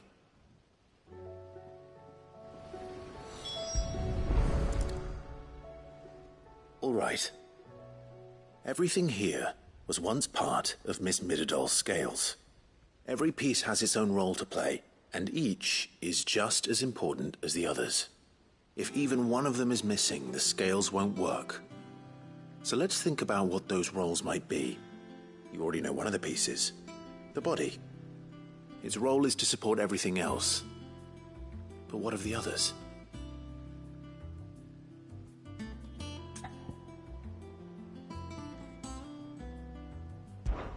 This is called the arm. Why do you suppose that is? It doesn't look much like an arm. You're right. It looks more like a wing. Like a chocobo wing! You've ridden a chocobo before, haven't you, Sid? Will you teach me to ride one day? I'll think about it. Now, what do arms do? Hold things. So wait, maybe this arm holds things too? Good thinking. You're on the right track.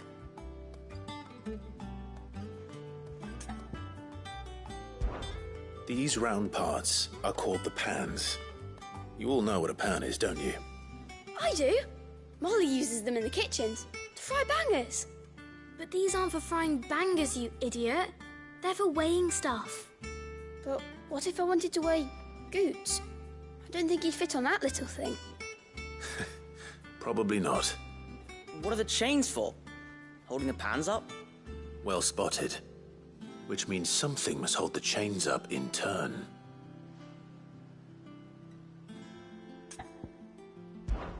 This tiny piece is what's called a cogwheel, or gear. Have you ever seen one before? I have. Miss Miradol's dungeon is full of them. Most are on the floor. She puts them in all her inventions. They spin round and round and round and round and... That's right. They're very useful when you want to make things move. Do you remember if there was anything on the scales that moved? I remember the arm moved when I tried weighing an apple. And then somebody ate it. Not my fault. You shouldn't have tried weighing it before lunch. We know what part's supposed to move and how it's supposed to move. So, let's put the pieces together first, see what doesn't move, and then stick the cogwheel to that. Not a bad idea. You see? It's not so difficult. So, now that we've taken stock of the parts and learned what they do, what do you think? I think we've got it. Then here's what we'll do. You tell me what goes where, and I'll put the scales together. Well, obviously you need to start with the body. All the other pieces fit onto it, don't they? And the arms go on the body, just like real arms. Or wings, if you're a chocobo. And then the arms hold the pans by the chains. Very good. Let's see if that works. There. All finished.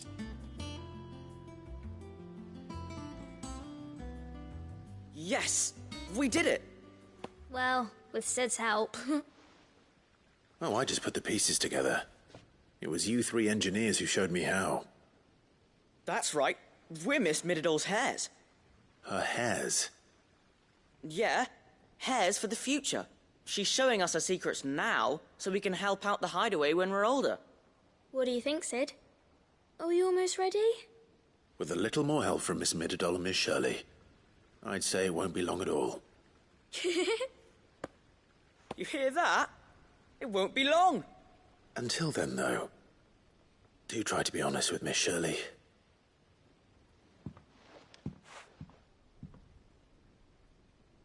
Hey, look!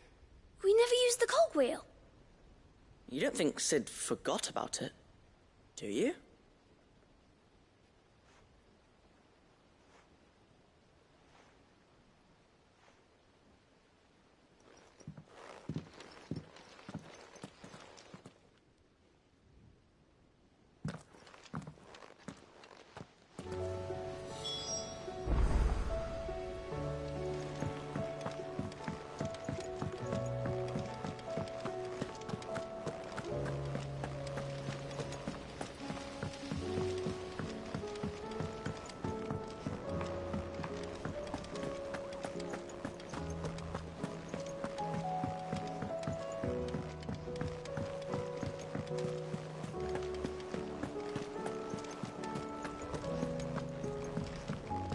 Oh, the moon.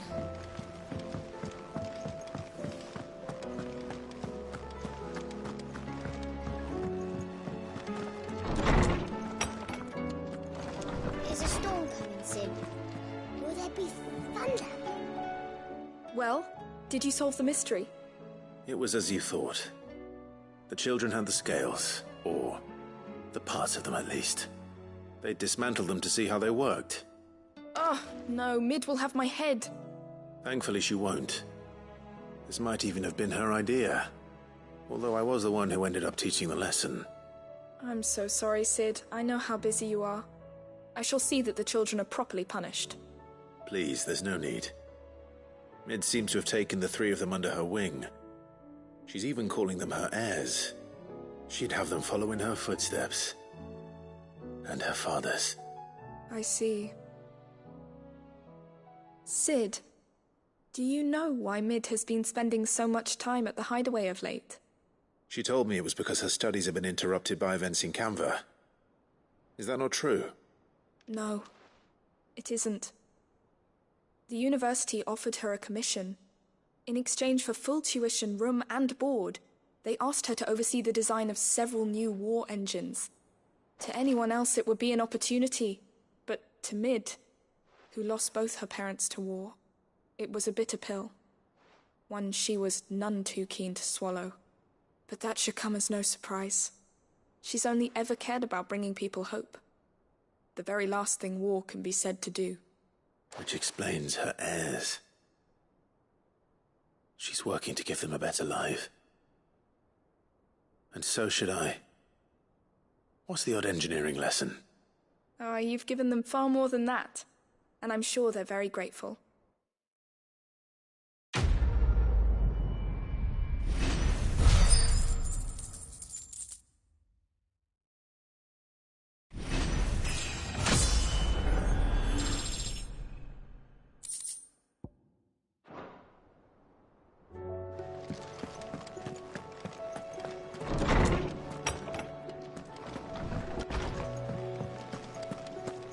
Seems the hideaway's lost its Blasted appetite. book.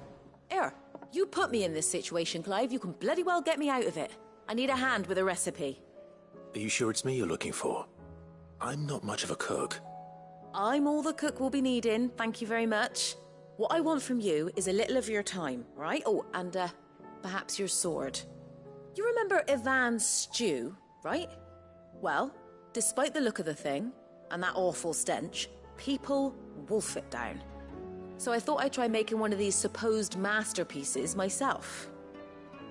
Had a peek at the book and gave it a go, but, well... It wasn't as straightforward as you'd hoped. Ivan had the same problem. Yeah, but this is my blimmin' kitchen, and I will not be outdone. So if you don't want to be seen as playing favourites, I suggest you lend me a hand. I've never been one to play favourites, Molly. And I would be only too happy to lend you a hand. So, what's on the menu this time? A fried mortress of skyworm. That's one heck of a name, innit? Recipe seemed easy enough to an old hand like myself.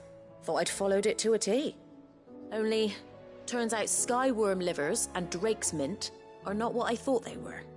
At least I hope they're not, given the rancid mess they made. Ivan said the recipes in the culinary pilgrimage date back centuries.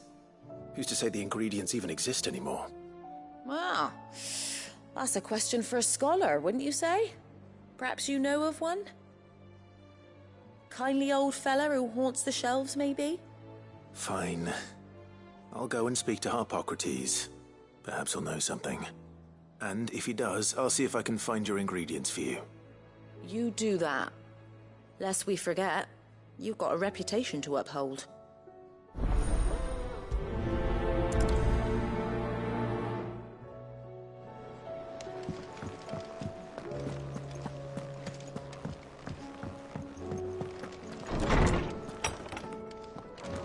Is a storm coming soon? Lawsman Hippocrates. I've come to pick your brain if you don't mind. It's about the book you lent Ivan. Ah, Valisthea, A Culinary Pilgrimage, a classic. One of my favorites, in fact. The young man did a wonderful job with the Chance's stew. I do hope we shall be able to sample more such marvels in due course. That's actually why I'm here. I don't suppose you know where I might find skyworm livers and drake's mint. Ah, so the fabled Sandbrequois delicacy is next on the menu. Delightful. The descriptions of fried mortress never fail to make my mouth water. Now, skyworm is a somewhat antiquated name for the wyvern, their ground livers being the paste from which the mortress is made. Dragon livers. How very Sandbrequois. One would have thought the disciples of Bahamut would have a touch more reverence for their icon's brethren, but apparently not. I believe the specific dragon the recipe demands is the blueback wyvern, said to be the very color of the sea beside which it resides. So we know where to look for our liver. But what about the drake's mint? Saint's bonnet in contemporary parlance, a herb which grows along the North Reach coast. I gather that one can locate the cheerful yellow flowers by their heady scent alone, so I'm sure you'll have no trouble finding them. I may add that people once believed game was best served with the flora that sustained it in life, in which regard fried mortress of skyworm is undoubtedly a typical dish of the time. Meaning that if I find one, I find the other. To Northreach, then. Best of luck, Clive. And do save me a bite once the dish is complete.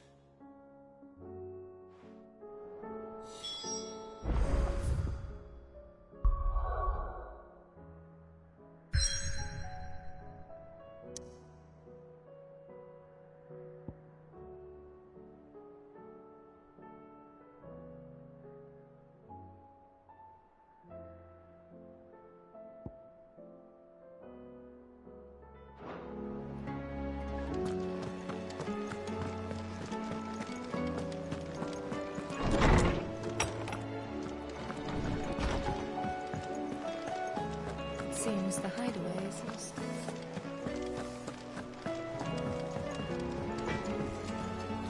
What do I owe the honor? Not St. Fornian, do you?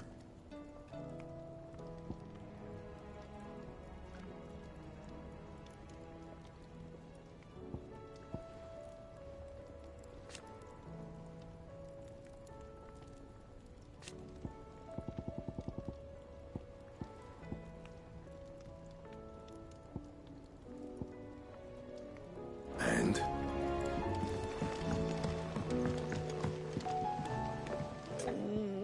What am I gonna do? Is everything all right, Goots? You seem more discomposed than usual. Oh, I don't know what that means, but I'm in a bit of a muddle. Oh, I think Nan might be in trouble, and she's... It's all right. You can tell me.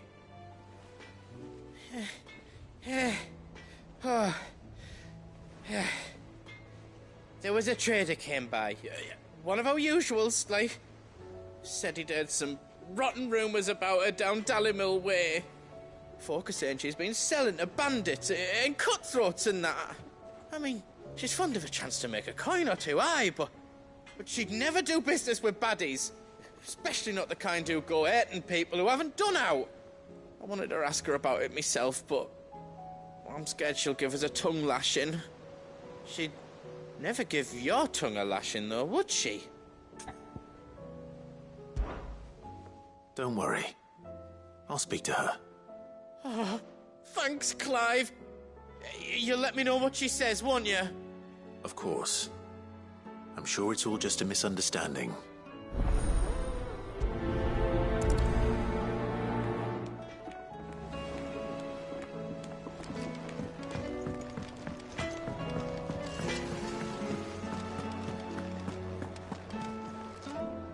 Lady Karen. How's business? Not nearly as foul as the weather. You're doing good trade, then? Both in and out of the hideaway? Can't complain. Wait. What exactly are you getting at? Not once in 5 long years do you pay my affairs half a care. But here you are today, raking me over the coals like a bloody popoto. Just asking. Out of interest. All right. I'm here because I was told that certain rumors have been circulating. About you selling weapons to brigands. Oh, are you? And who was it who knows me so well as to tell tales of my evil exploits? I didn't exactly hear firsthand. All I know is that someone in Dallimil has been spreading word to that effect. And what? You believe it? You think I'm profiting off the blood of innocents, do you? Look, I've done things I'm not proud of. Might be there were a time when I turned a blind eye to the wretchedness of the world so I could line my pocket. But that woman is no more. And you'd know that if you'd ever paid the slightest bit of notice. You're right, Lady Karen. I apologize. It was wrong of me to doubt you. Aye, it was. Now, I reckon you've got better things to do than pointing your do-gooding finger at a poor old woman. Of course. Good day.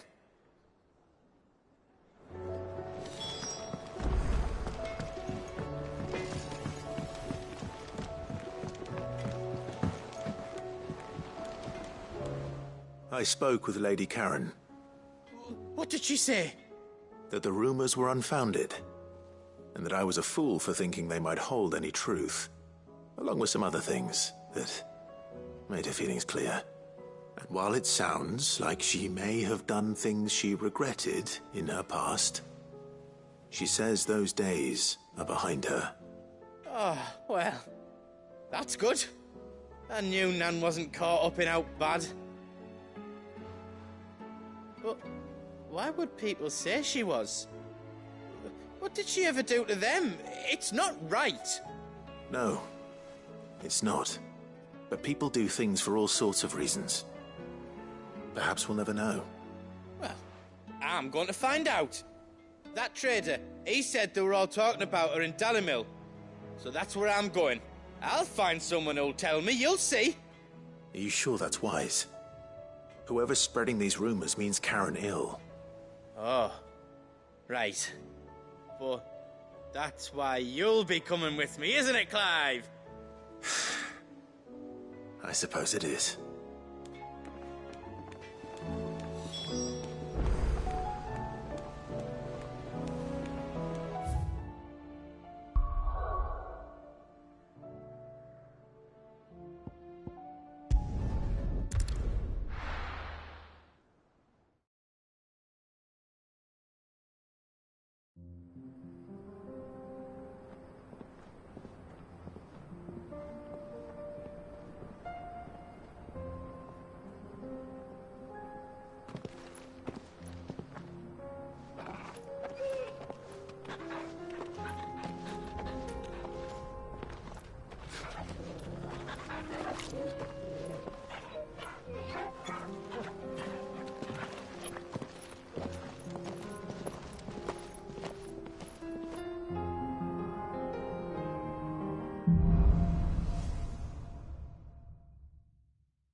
It's like a dream. The four of us out walking like we used to. Enjoying this, are you? Gav and the others could be in danger as we speak. You're right.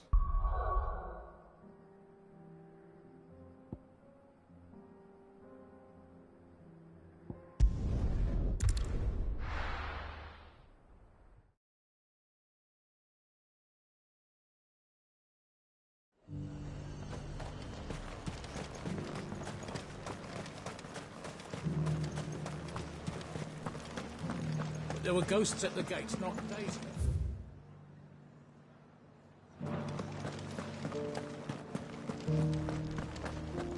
You needn't fret. The creatures are...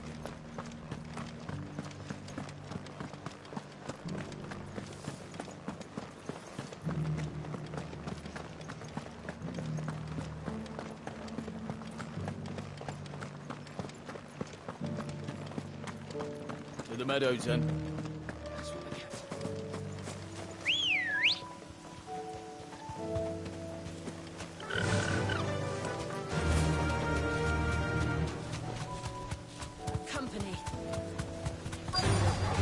Enough of you, are there?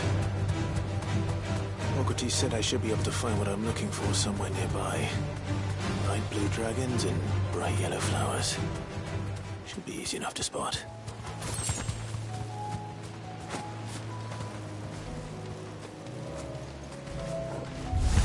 This must be our wyvern.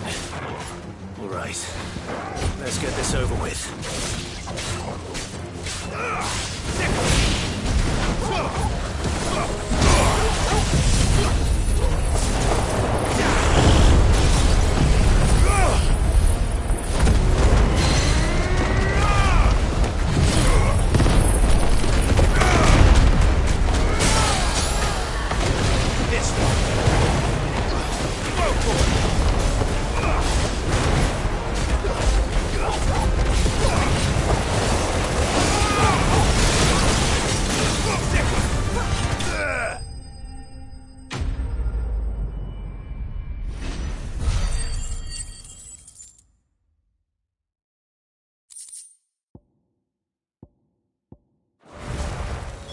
That's the wyvern's liver. Now I just need to find the herbs. Bright yellow with a heady scent.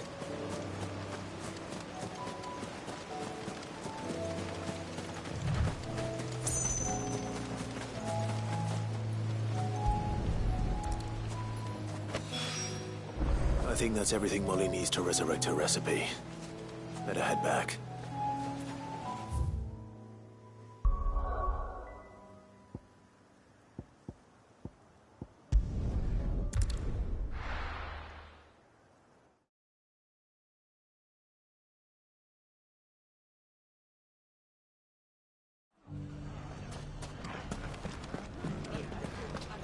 The bandits may be none, but look what they've left us. It shouldn't be too hard to find goods. The gentleman of the town guard.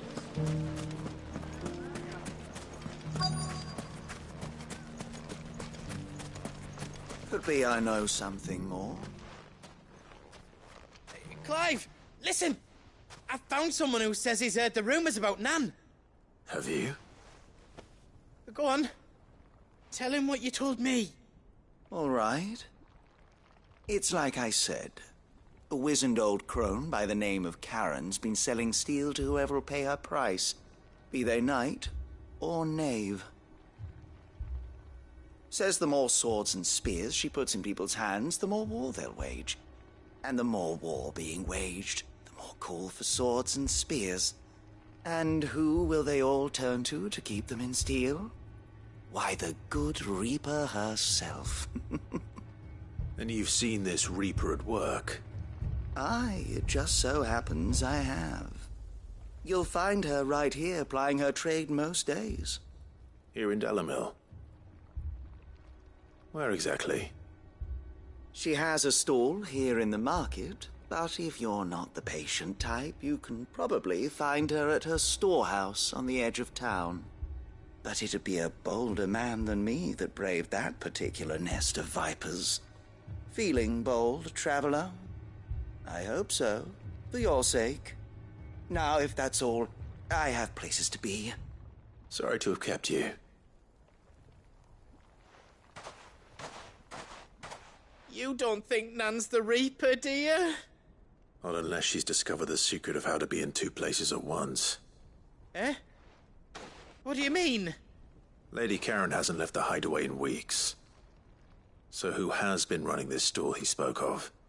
Good question. I'll go and have a look. And I'll visit this storehouse on the edge of town. All right, but be careful, Clive. You too, Goots.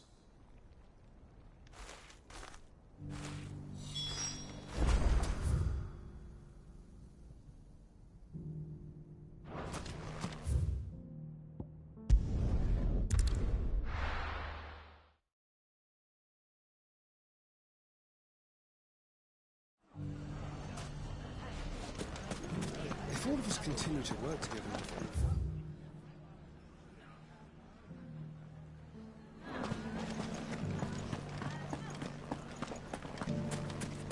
You fought very bravely. The safety of the town is in our hands.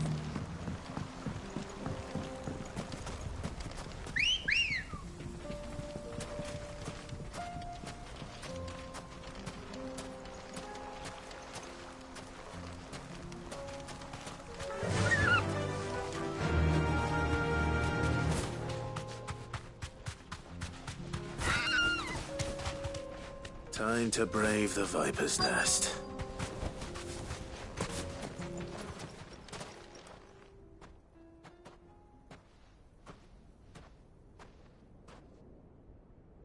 Just you, is it? Thought I might have laid it on a bit thick. It was a fairly unconvincing tale. So, what now? That's up to you.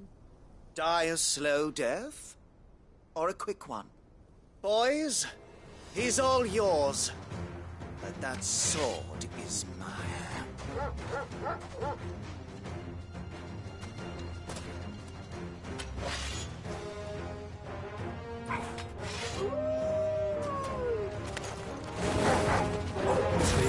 We could pretend this didn't happen.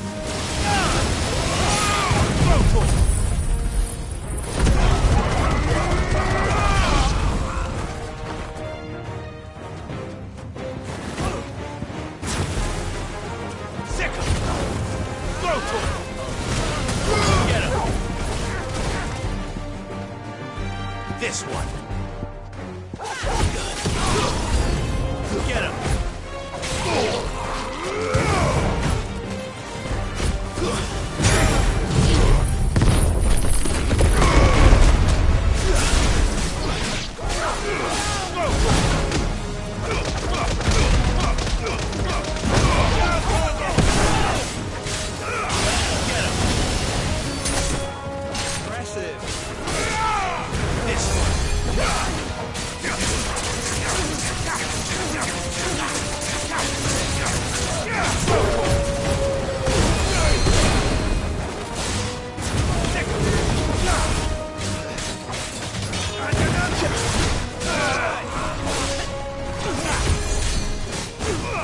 This one.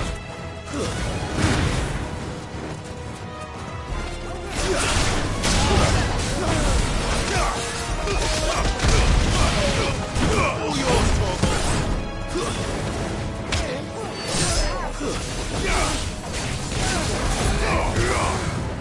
This one.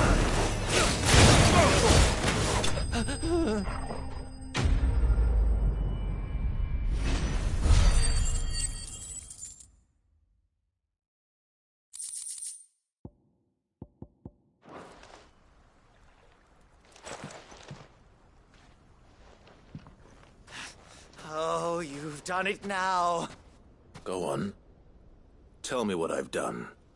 When the Borgwyn finds out you've killed his men, he'll have your head. He only wanted that bull of a manservant, the dim one always clinging to Karen's skirts. You weren't even supposed to be here. Who the hell are you anyway? What were you going to do to him? The Borgwyn wanted him to get to Karen.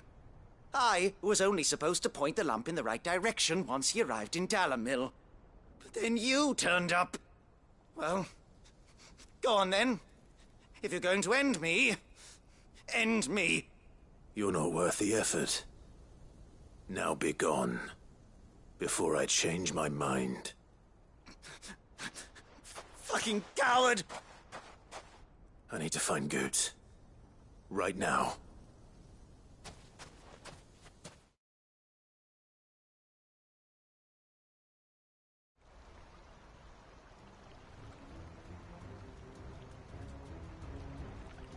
Get your filthy paws off me, you naughty-pated lout! Stop calling me names! And stop spreading them horrible lies about Nan! Well, that will be easy enough. For they are not lies. Every last word is true. And she must pay for her crimes in blood. Blood? Goose, are you all right? He's gonna kill Nan! He said she had to pay in blood! After what she did, it is only right. She ruined my life and the lives of countless others. That loathsome harpy's very existence is a crime, and I will not allow it to continue. Goots, was it? I have no quarrel with you. Only with your employer. Run along now. You need not pay for her sins. No. No? I don't care what she did. I won't let you hurt Nan. Promise me you won't hurt her, or I'll kill you myself! Goots, no. Enough, all of you!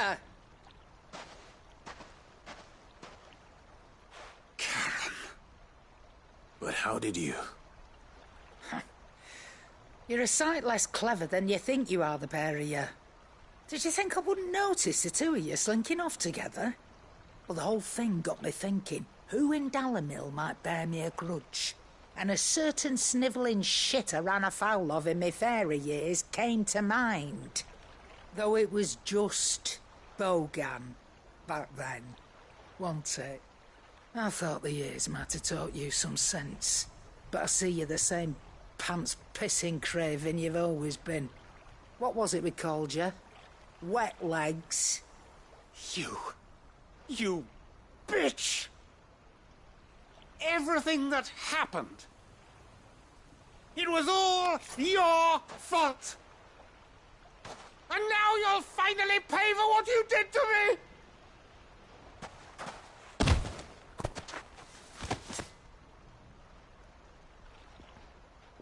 Gooch, you... If you want a piece of Nan, you'll have to go through me. Fuck! You great galoot! Out of the way, I can handle this myself. So, wet legs, you remember what you told me when we last met? An eye for an eye. Wise words, Sam. Wise words. And now, it's time to collect.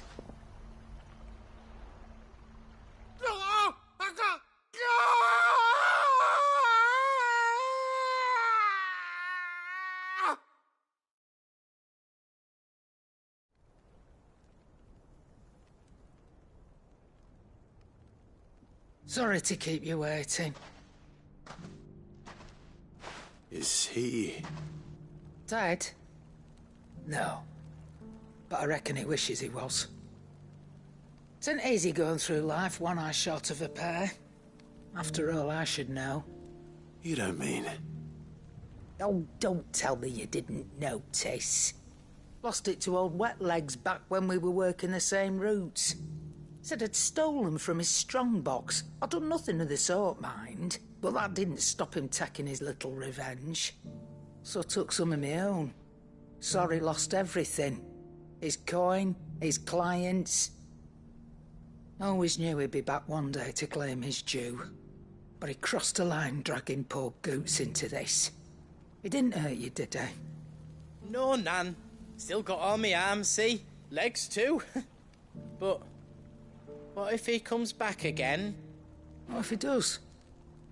First we take the other eye, then we work our way down. He'll learn his lesson soon enough. But something tells me the Wet Legs has learned it already. Right. Let's get you back to the hideaway. You've attracted quite enough attention already. Ta-ra, Clive. Remind me never to cross you, Karen.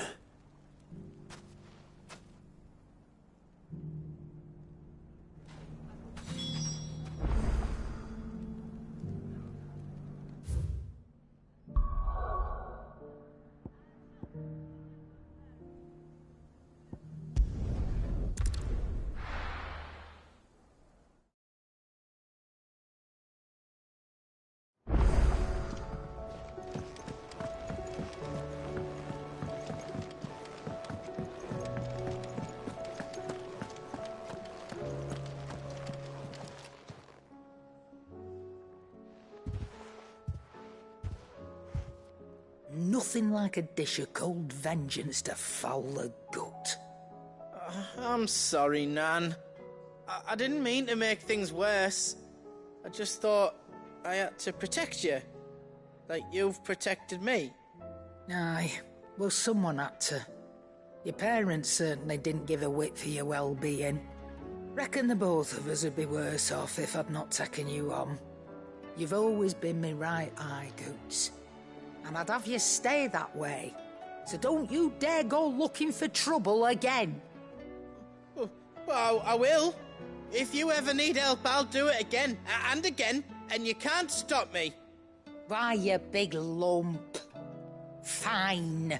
Play the hero if it makes you happy. Thanks, Nan. I won't let you down.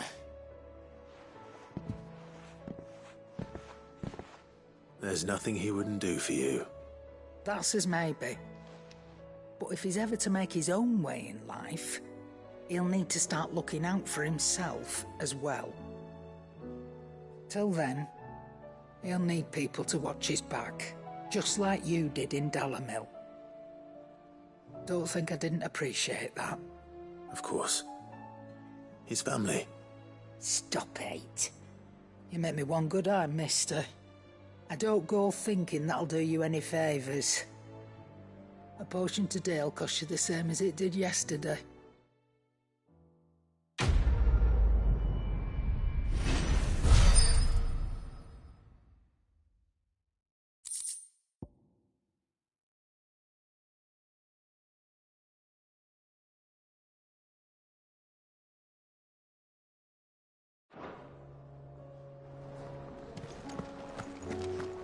It seems the hideaway's lost its appetite. You blame them? So, did you have that word with Tomes then? I did, and he was as helpful as ever. He told me exactly where to look, in fact.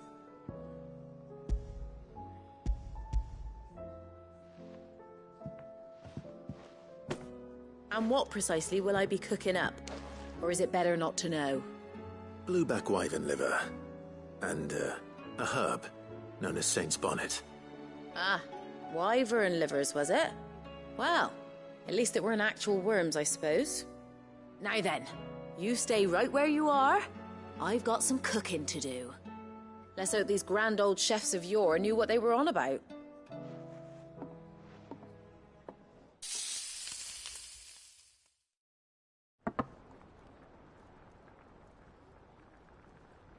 And here we have it. Fried mortress of skyworm. Ivan's offered to make sure it's fit for consumption. Well, I say offered. He as good as begged. And rightly so. Is there any higher honour than partaking in a slice of culinary history?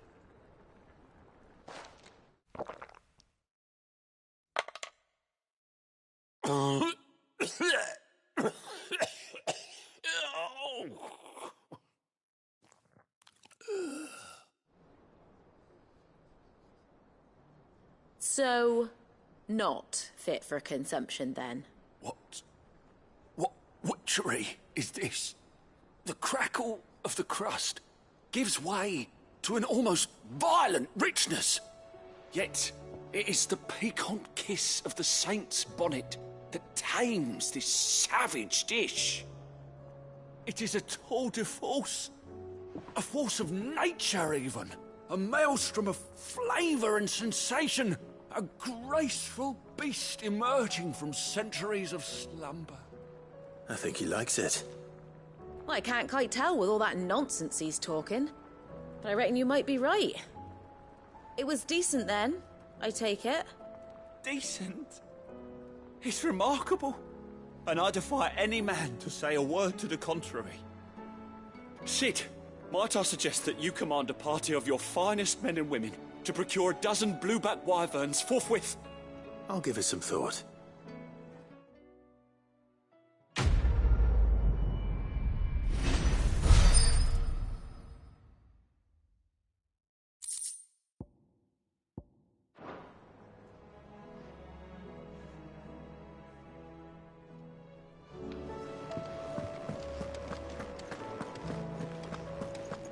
Did you see the pair that got hauled into time?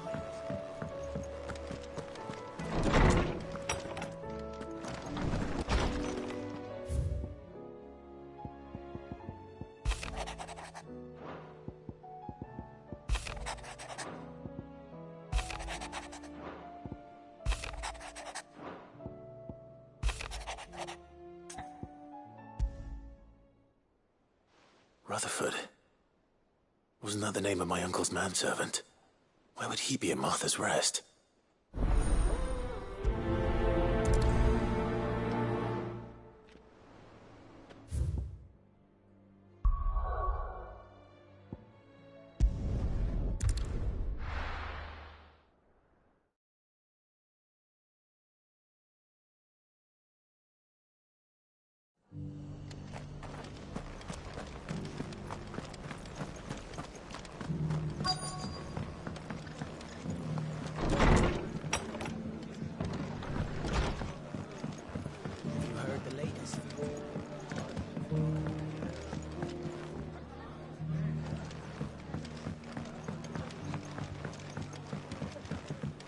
My lord Marquis, is that you? It is you. Then you received my letter. I am Sebastian Rutherford, Chief Steward of your Lord Uncle's estate. Of course. We met once before. Yes, my lord. Thank you for coming. And what was so sensitive that you couldn't put it in writing? 1,000 apologies, my lord. I did not mean to offend. I merely... It's all right. Continue. I am here at Martha's Rest, at the behest of your Lord Uncle, tasked with learning what I am able of the realm's current state of affairs. And what I have learned is grim. The fall of the Mother Crystals has left Storm in a state of utter disarray. The subsequent darkening of the heavens has only made things worse. Akashic attacks, once unthinkable, are now commonplace. The gears of governance have ground to a halt, and without a steady hand on the tiller, the realm threatens to drift into utter chaos. Your Lord Uncle, however, believes there is a way to avoid this fate, and is determined to see it set in motion. That sounds like quite the undertaking. It is. Hence my having enlisted the aid of several colleagues serving the 7 high houses. Alas, I have lost contact with 2 of those colleagues already. They are both able-bodied and trained in the sword, yet in these dark times, even that may not prove sufficient to keep a man safe on the road. So you want me to find them? I'll need to know where they went. One I sent to investigate the Republic, the other the old Imperial capital of Oriflamme. That doesn't exactly narrow it down. I suppose I'll start in Dalimil and work my way east. Thank you, my lord. I shall pray for your success and safety.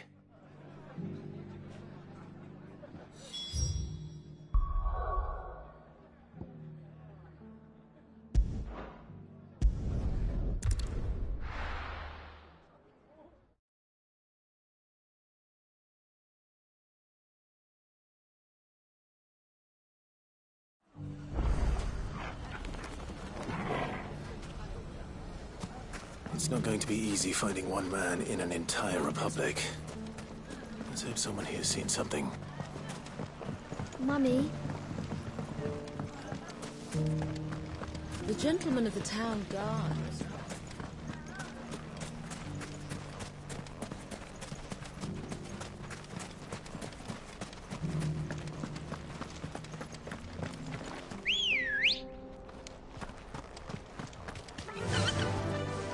Fly, Ambrosia. Someone's got himself in trouble.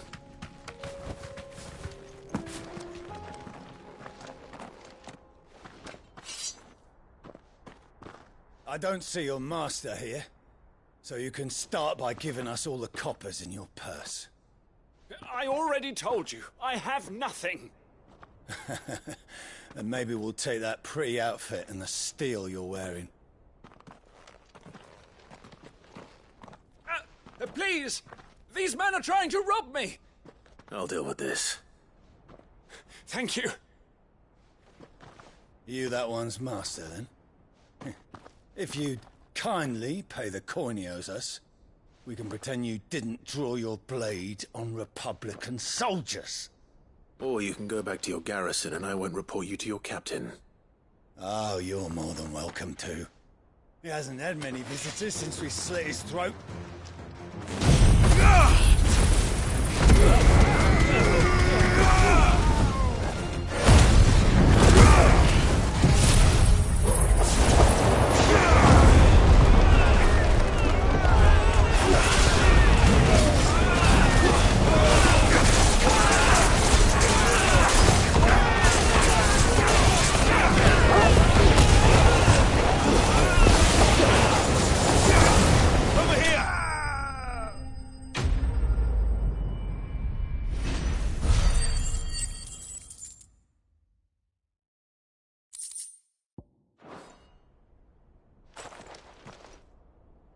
I'd expect as much from Hugo's faithful, but these were men of the fist.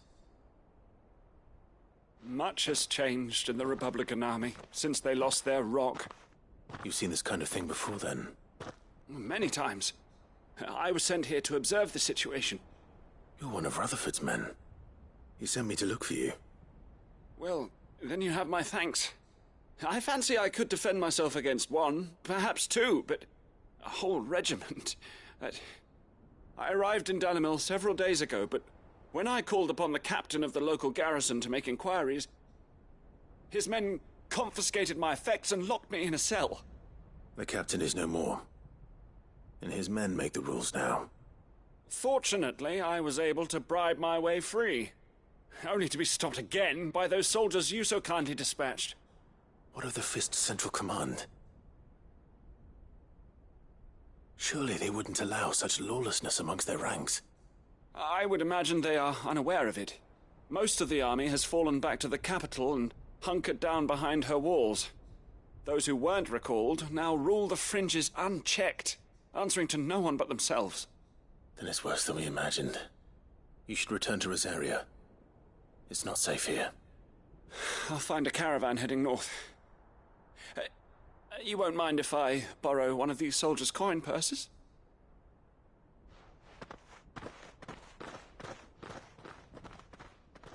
Not at all. Now, to find this second associate of Rutherford's. If he was bound for Oriflamme, I'll start at Northreach and see if I can pick up his trail.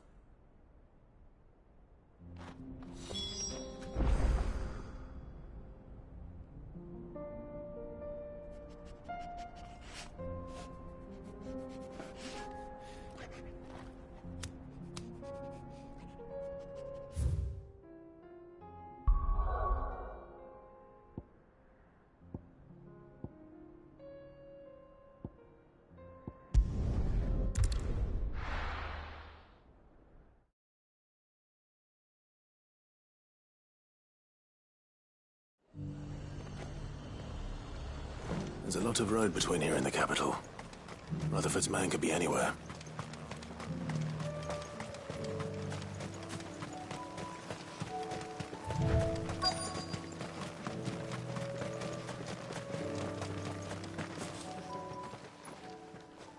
What happened here? If you're with the others, they've already relieved me of my belongings. I'm not. I'm looking for someone who was sent here by a man named Rutherford. And then you found him. I am Alistair Rockford, attendant to the Lady Ariane of House Wellesley. Of the 7 high houses of Rosaria. It's been a long time since last I saw my great-aunt. Is she well? My Lord Marquis? Yes. Yes, she is. The Lady Dowager has granted me leave to assist your Uncle Stuart. I was on my way back from the old capital when I saw some villagers being robbed on the road here. Bandits? They looked more like field hands, but it didn't matter in the end. I did what I could to help the victims, but all it earned me was a pommel to the temple. Which way did they go? South, toward the gate. All right. I'll take care of them. Founder knows I've met enough of their kind. You head back to Northreach, visit the Vale, tell them I sent you. Thank you. I shall. Founder be your shield.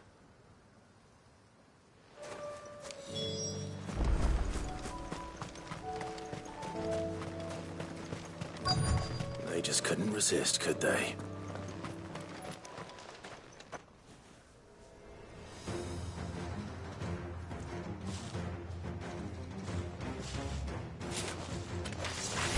This one's ours, pretty boy.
Make for the town while you can.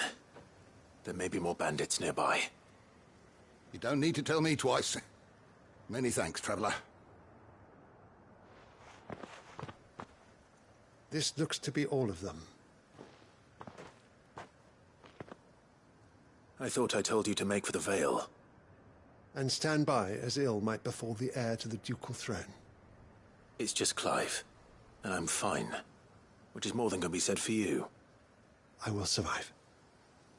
Strange that the garrison wouldn't intervene in such a brazen attack so close to their gates. The garrison have their hands full inside the city. Some days they don't even send out patrols.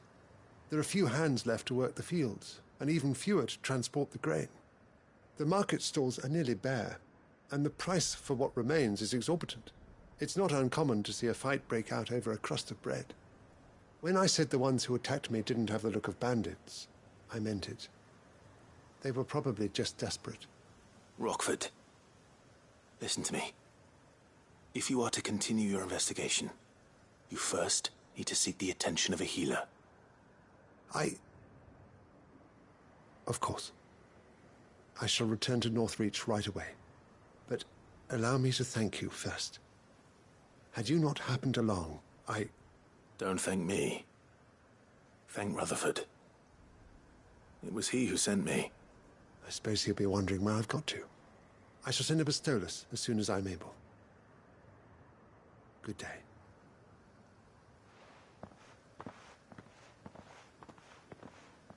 My uncle certainly has his work cut out for him. If it isn't already too late.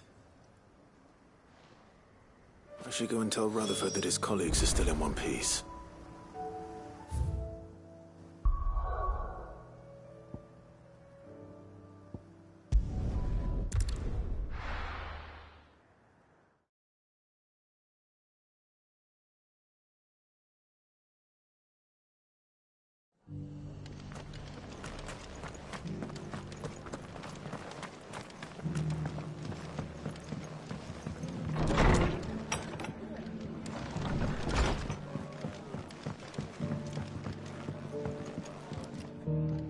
I see you're still here.